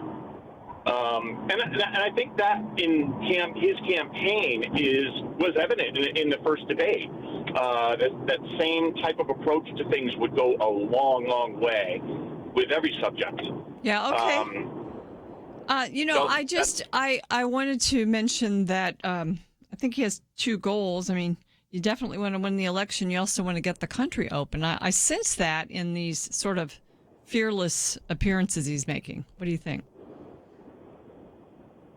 Yeah. And so, that can be used as ammunition by the left, in that, he's made comments. He made a comment during the debate about Joe's huge mask, and his fearlessness, and then it is a carelessness. And I guess I just think that like I said, a little humility and compassion, and maybe a little bit wiser choice of words and actions might go a long way for him in the future. Okay, thank you, Steve. I appreciate your call, and we are taking your calls. Let's go now to Texas and speak with John. Hi, John. What do you think? Hey, this is a Christian program, is it not? Yes. Yeah, every time I turn on Christian radio, I hear stuff about Trump, about politics. I hear very little about heaven and hell and where we're going to go when we die. We're all going to die. And hopefully Did you listen to the last hour of our show? No, I don't spend all day listening to your show. We spent like the whole hour talking about Christianity and the growth of Christianity in Iran. That's good, but the rank hypocrisy of the evangelical Christians when it comes to Donald Trump and excusing his unchristian behavior and speech, the hypocrisy with the way that they went after other people for less serious things. You have lost 100% credibility. You're doing more to destroy the name of Jesus Christ than any Satanist. Okay. And you people need to take the Bible seriously and think about where your soul is going to end up when you die someday. It's funny because you told our call screener that Trump is doing a great job for evangelicals and fighting this virus. Thanks a lot, John. We appreciate. We got both messages from you, so we appreciate your call. We are taking your calls at 800-351-1212. And I will say, the president, and I think what he's doing right now, being fearless or reckless, whatever you want to call it, is about going ahead and living our lives. And, he did push for reopening the schools, and even the Centers for Disease Control said that was okay to do. And, of course, the teachers' unions didn't want to. And so, we still have, it's just this, I want people to look at things from two sides. Look at it from the compassionate side. We do have compassion for those that are ill. And certainly when President Trump talks about all the medicines that have helped him, most of them have been perfected and tested since coronavirus started. I know there were starts on a lot of them, and some of the science was there, but we've done both. I mean, there's a way to do both, to deal with the virus and also to open up and make sure we don't destroy our economy. And so, to me, that's what I see as the goal. And usually this president, he takes something that he has as his goal and he works toward that. And he doesn't let a lot of things derail him. He keeps blinders on to get it done. And then another part of that is the businesses reopening. We've had two sides to that story. We've got the more conservative states that have reopened sooner and their economies have done better. They haven't done as badly, let's put it that way. Every state's had financial pain. And then you have the other side where in states that are controlled by the left, reopening hasn't happened as fast. It hasn't happened at all in some cities, and the economies are suffering, and now they're asking for federal money, stimulus money from the federal government. So, the president's saying we need to get America back to work again, and I think he's doing that by example, going into the White House residence and doing as much as he can while he's still recuperating from the coronavirus. Well, let's take another call. Nancy's in Texas, listening in on KYCC. Hi, Nancy. Thanks for calling. Hi. Listen, I am so glad to hear your program today. It is wonderful. There are many parts of it that have been exceptional. I'm over here in El Paso, and I support pro-life, and I'm a natural family planning teacher. And when I did have a chance to go substitute teach, I would always wear my cross about an inch high. And when the kids would ask, I'd say, yeah, I support Jesus. And then with the kids in high school about where I voted, I said, no, listen, you vote for the platform. What does the platform support? And then I talk about, I am pro-life, and I am natural family planning, and I have been since I found out about it at Fort Knox and taught it at Fort Hood and then on the duty train to Berlin when it was still communist. So I told the kids, every single one of your lives are special. And one of the girls in the senior history class pulled up her phone and had her 6-month-old baby son on it. And wow. That's the 1 second that was huge. And I said, that is why all of you are special. What's his name? And, that's how we also support life, is not even, just to say it, but how can we support those young mothers that have made it a pro-life choice? Yeah. So And that's since we're talking about the president, what do you think about his actions on that issue? absolutely terrific. He is consistent. Yes, that gentleman that was angry, he is entitled to his opinion, but all of us know that it is coming from the heart. And he wasn't polished years ago on the TV, but he is not a politician. He is a real person. He has been in business. He's had the ups and the downs. And for that, I give him a star because he has survived, and I'm not sure if I would have. And that's a tough game that he was in before, much less all the viciousness of the politics that he has survived. Now he's got the virus and working with surviving that and doing it, if you will, elegantly. And yes, because he is the president, he is getting good medical care, and so is his wife, because we need them. And what I found interesting was as he has spoken about the different therapies and things that he's taking. Yes. It's an education for us because if we or our loved ones get the virus, we see and he's actually kind of recuperated in front of us. And we've seen how it's worked, and we've been able to. I mean, not that we will need everything he got. Everybody has a different body and physical makeup, but exactly. when you hear of somebody that used such and such a drug and it helped them, then you're going to ask your doctor for that. So, I don't know. I just thought it does a service to the American people, and it gives people hope, and I think we need that. Well, he's visible and he's brave. Yeah, amen. Oh, thank you, and I think Nancy. that makes a difference. Thank you for your welcome. work with kids and also for the sanctity of human life. Absolutely. God bless you all. God bless you, Nancy. Well, ladies and gentlemen, we appreciate folks calling in and just kind of weighing in on this. I knew that there would be opinions on both sides, and that's what I sort of like about this president is that, love him or hate him, he is really who he is. And, the virus has not changed that. As a matter of fact, it's out there for us to see in sharp relief, and we're seeing it. And so, it is what it is. Just think about that. I don't think that it's realistic to expect him to try to play both sides against the middle. He's just not going to do it.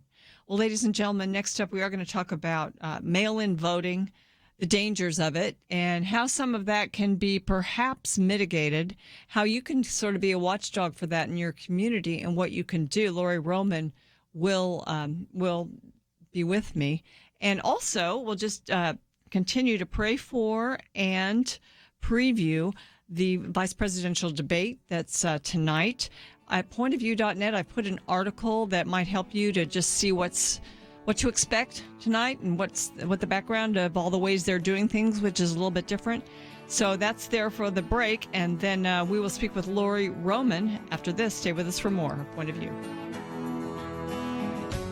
Sometimes I think about seeds. You ever stop to consider that some seeds become entire trees and some trees grow up and produce fruit? Other seeds become flowers or vines that bring us vegetables or berries. And some trees don't have fruit, but they're just pretty, especially in some parts of the country when it comes to the fall colors. Yes, sometimes my mind goes off like that. And I also think about such things when it comes to the seeds that so many have planted in the quest to impact our nation through Point of View Radio. You may think that your gift is a small thing, but like a seed, it can grow to have an impact beyond your imagination. If you want to see beauty again in America, consider planting a seed today and making a difference by joining the Point of View Truth Team. Get the details today, right now, by visiting pointofview.net/team or call us at 1-800-347-5151. Plant a seed for a great future. Cultivate truth. Pointofview.net/team and 800-347-5151. Point of View will continue after this.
You are listening to Point of View.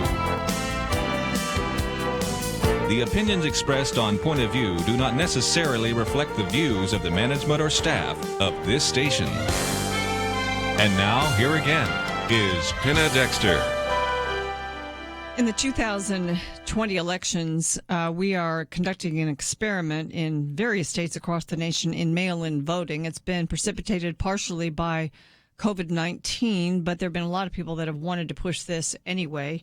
And there are a lot of worries out there about the reliability of mail voting. Some of the articles are starting to pile up. More than 550,000 absentee and mail-in ballots were disqualified during the 2020 primary season. So, of course, that has people on alert. Putting it mildly. The Wall Street Journal, errors seen in mail-in votes. And that's coming out of the primary season and also beginning now in this election season. And Heritage Foundation, tens of thousands of cases of possible vote fraud cited in a new report. They've done lots of research into this. A huge ballot scam run by Joe Biden campaign in Texas uncovered. And it goes on and on. And the most vulnerable population to voter fraud with regard to mail-in voting is the elderly population. With me to discuss this is Lori Roman, and she's president of the ACRU, American Constitutional Rights Union Action Fund. Lori, thank you for joining me.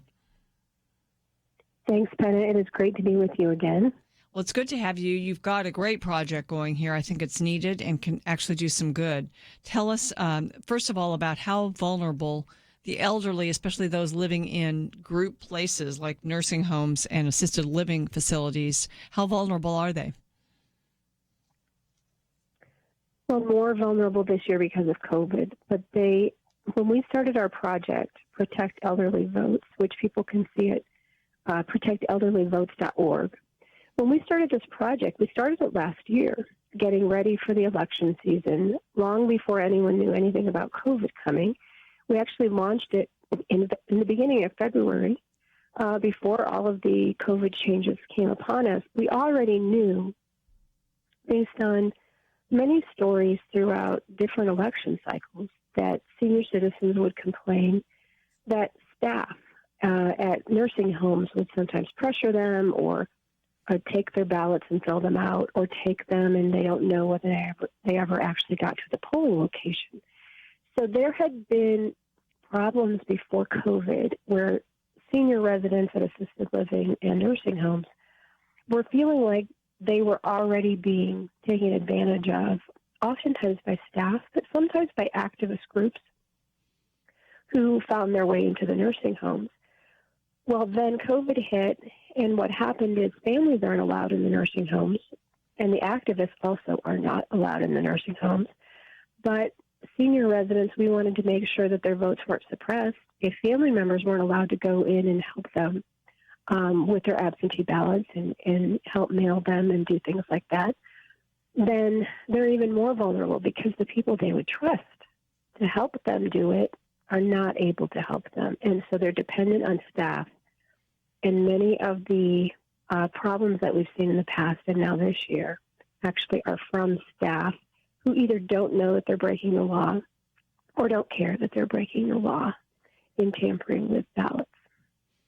Yeah, and so sometimes it's just a matter of it might just be easier to fill it out for them. And then there's this temptation to fill it out for the candidate that you support, not necessarily the candidate that the elderly supports. I mean, there's just all kinds of things that can happen. What are you suggesting to these facilities that they do about this? Well, we started a campaign a couple of months ago to write letters to the directors of nursing homes and assisted living all across the country. Thousands of letters have gone out. You've written these letters at the ACRU? Yes. Great. Yes, we did. The American Constitutional Rights Union. We sent letters out to thousands of directors of nursing homes and to the CEOs of some of the nursing home chains, as well as to the heads of some of the nursing home associations.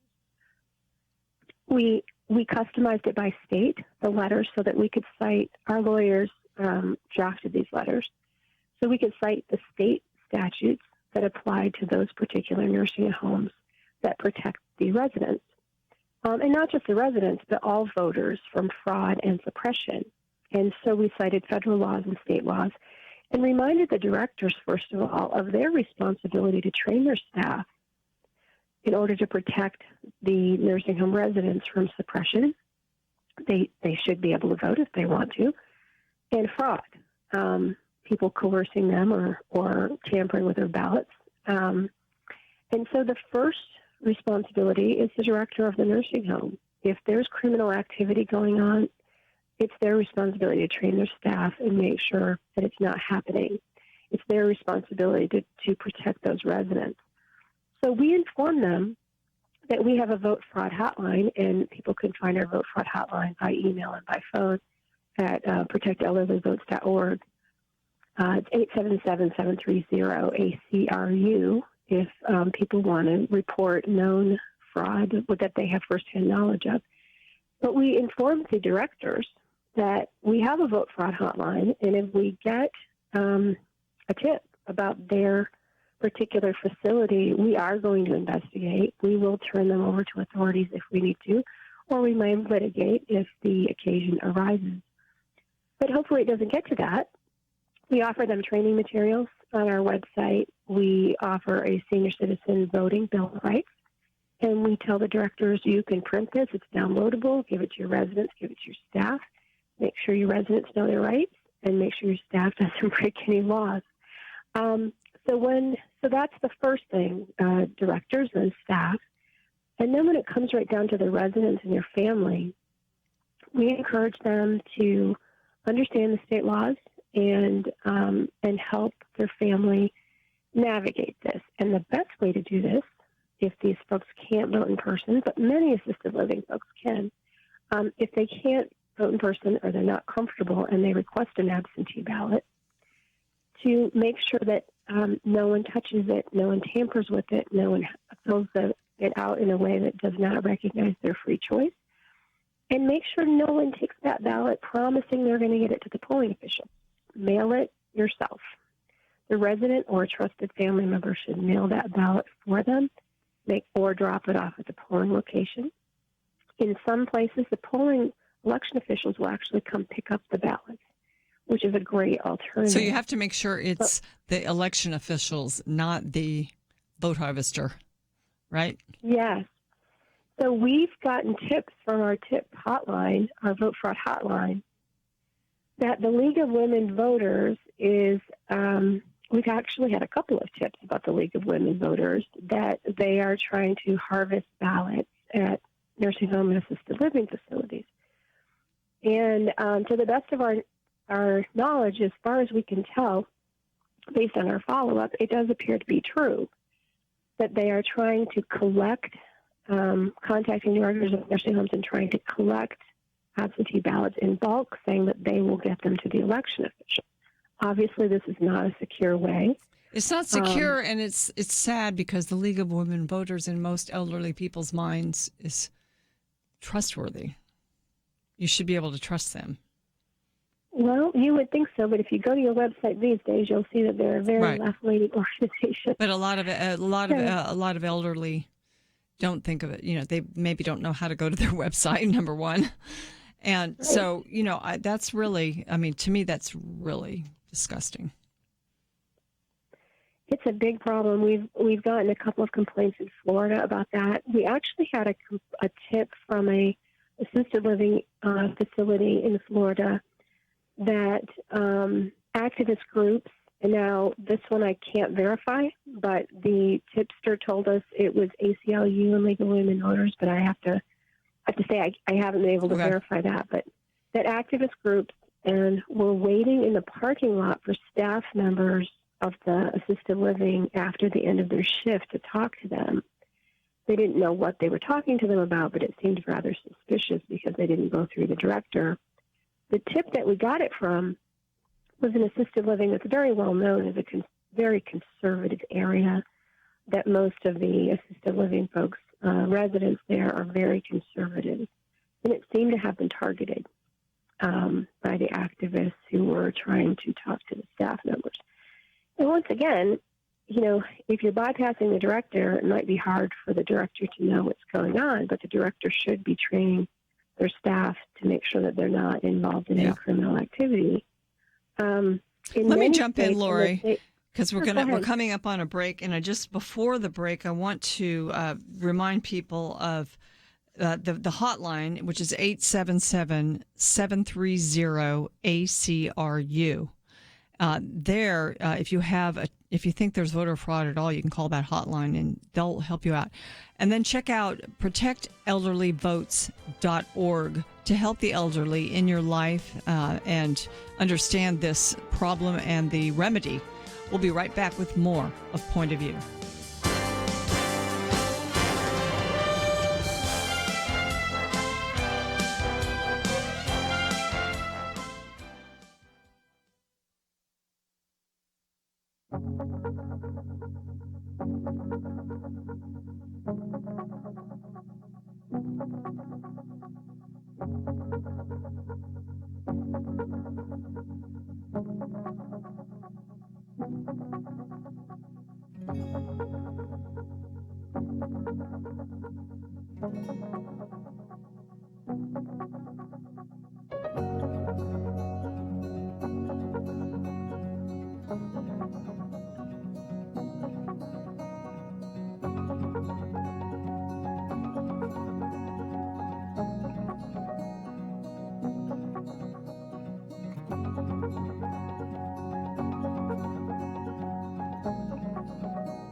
Now, back to Point of View, your listener-supported source for truth.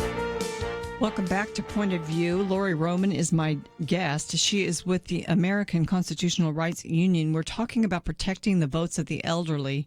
And can you explain, Lori, what vote harvesting is? Because it is legal in some places, but it's never a good idea to hand your ballot over to someone else, is it? Unless it's maybe your family member or somebody you trust.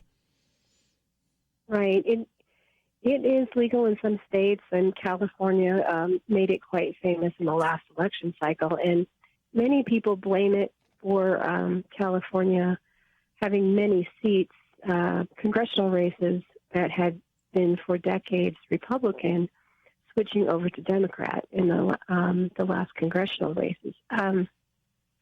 many people blame that on ballot harvesting in Orange County in particular.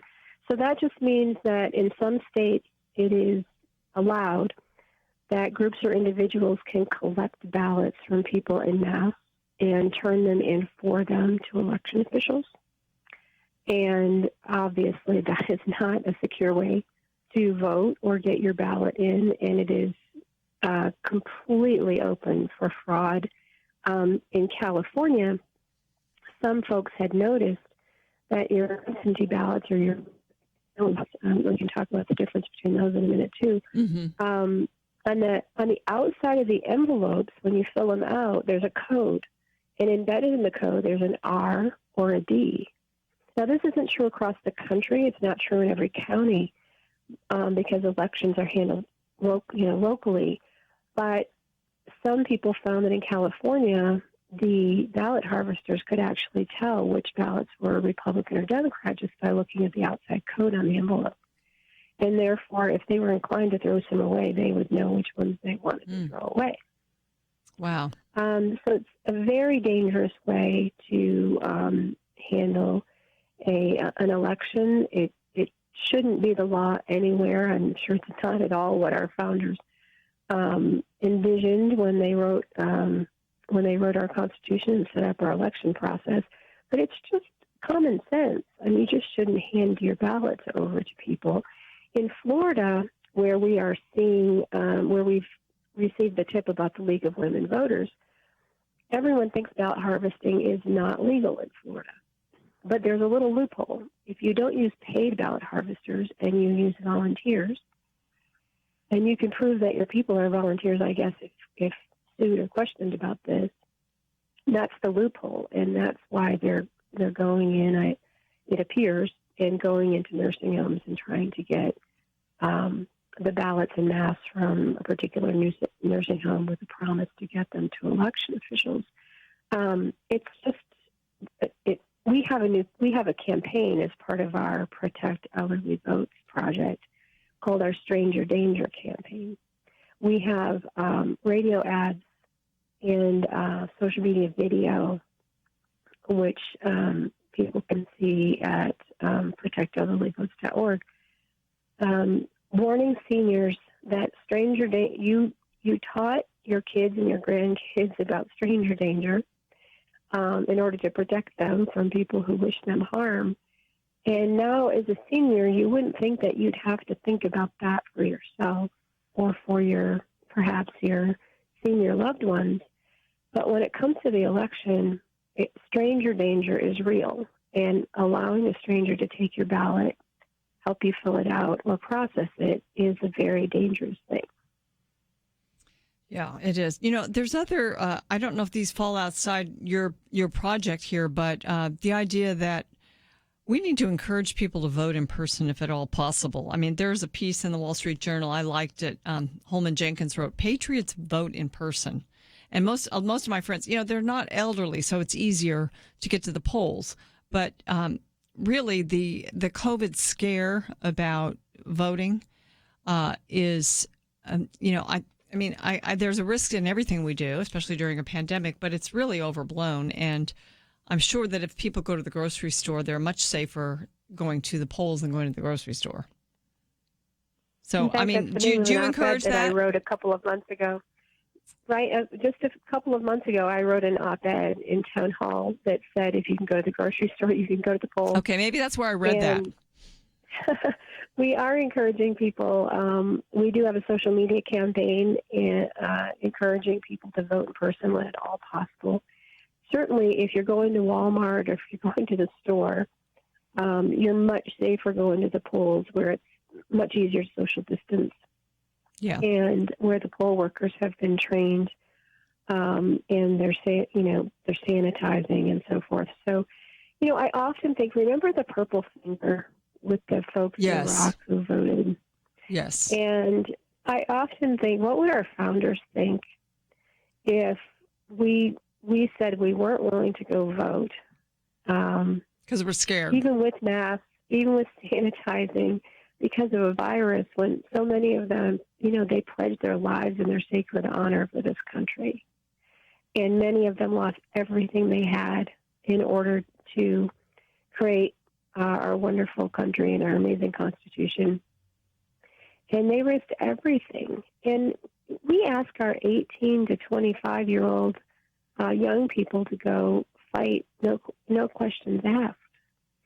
And it's hard for me to believe that as a people, we can't figure out a way, with exceptions, of course. There are some people who are very high risk and probably shouldn't vote in person, but the majority of us should get ourselves to the polls. Think about the folks with the purple fingers who were worried about IEDs on the way to the polls. Really? So you said you wanted to explain the difference between absentee and mail-in voting. We've tried to explain that often on the program, but I don't think you can talk about it too much. Right. So absentee ballots is the way most of us have utilized when we couldn't be at our voting location for years and years, decades and decades. And it's pretty secure. Not as secure, obviously, as voting in person, but that's when you request a ballot. It comes directly to you, you fill it out, and you mail it in.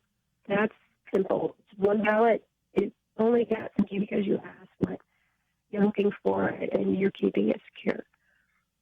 Mail-in ballots, the universal mail-in ballots, or these massive mail-in ballot programs, this is something that Democrats have tried to get done for years before COVID. And Nancy Pelosi tried to get passed much earlier. Yeah, nationwide. We had, nationwide. She tried to get it in a bill to mandate nationwide mail-in ballots. And by mail-in ballots, that means every single person on the voting rolls gets a ballot whether they requested it or not. And we know that voting rolls are not very well kept. They're not very well maintained around the country. My organization, American Constitutional Rights Union, has sued many counties across the country for not maintaining their voter rolls. We're kind of famous for being the folks who sued Broward County, Florida. Okay, great. For not cleaning up their voter rolls over 3 years. They didn't take off anyone who had moved or died. And so that means people who don't live there anymore are getting a ballot. That means people who are dead are getting a ballot. And now you have to hope that the people who receive the ballots in error are going to be honest, destroy them properly, not fill them out, or not throw them out in a way that somebody can find them and fill them out. And boy, have we gotten tips on that through our Vote Fraud hotline. Well, I'm glad, and I think we're about at the end of the program, but I think that is something people should remember. ProtectElderlyVotes.org. Lori Roman, thank you for what you're doing, and also you're really a patriot. And thanks for joining me today. Thank you, Penna. Great to be with you. We'll see you tomorrow. Having civil conversations about important issues seems to be harder and harder. Various media outlets tell people what they should believe, why they should be outraged, and getting people to actually think, well, it can be difficult. Whether it's the gospel, tax issues, social policy, or just about anything else, you need to have solid information and clear thinking to address the hard issues. You need God's truth applied. And that's what you get in less than 2 minutes with Point of View's Viewpoints Commentary, a daily resource to help you be informed and think through the things we need to be talking about. It is free and will arrive in your inbox each day when you visit pointofview.net/signup. Sometimes we know we should say something, but we're silent because we're not quite sure what to say. Viewpoints Commentary can help you break the silence and change the narrative. It can make you a more equipped agent for truth. Get your free subscription to the Viewpoints Commentary at pointofview.net/signup. pointofview.net/signup. Point of View is produced by Point of View Ministries.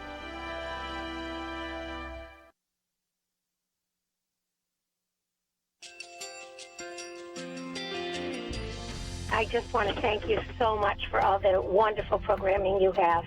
You're just absolutely fantastic. I recently started listening to Point of View, and I really found it interesting because of the different subjects you cover. Thank you for that. I really appreciate everything that you do in keeping us informed. Thank you, Kirby, for everything that you have been doing. I appreciate all the work that you're doing, advocating for the Word of God. Thank you so much.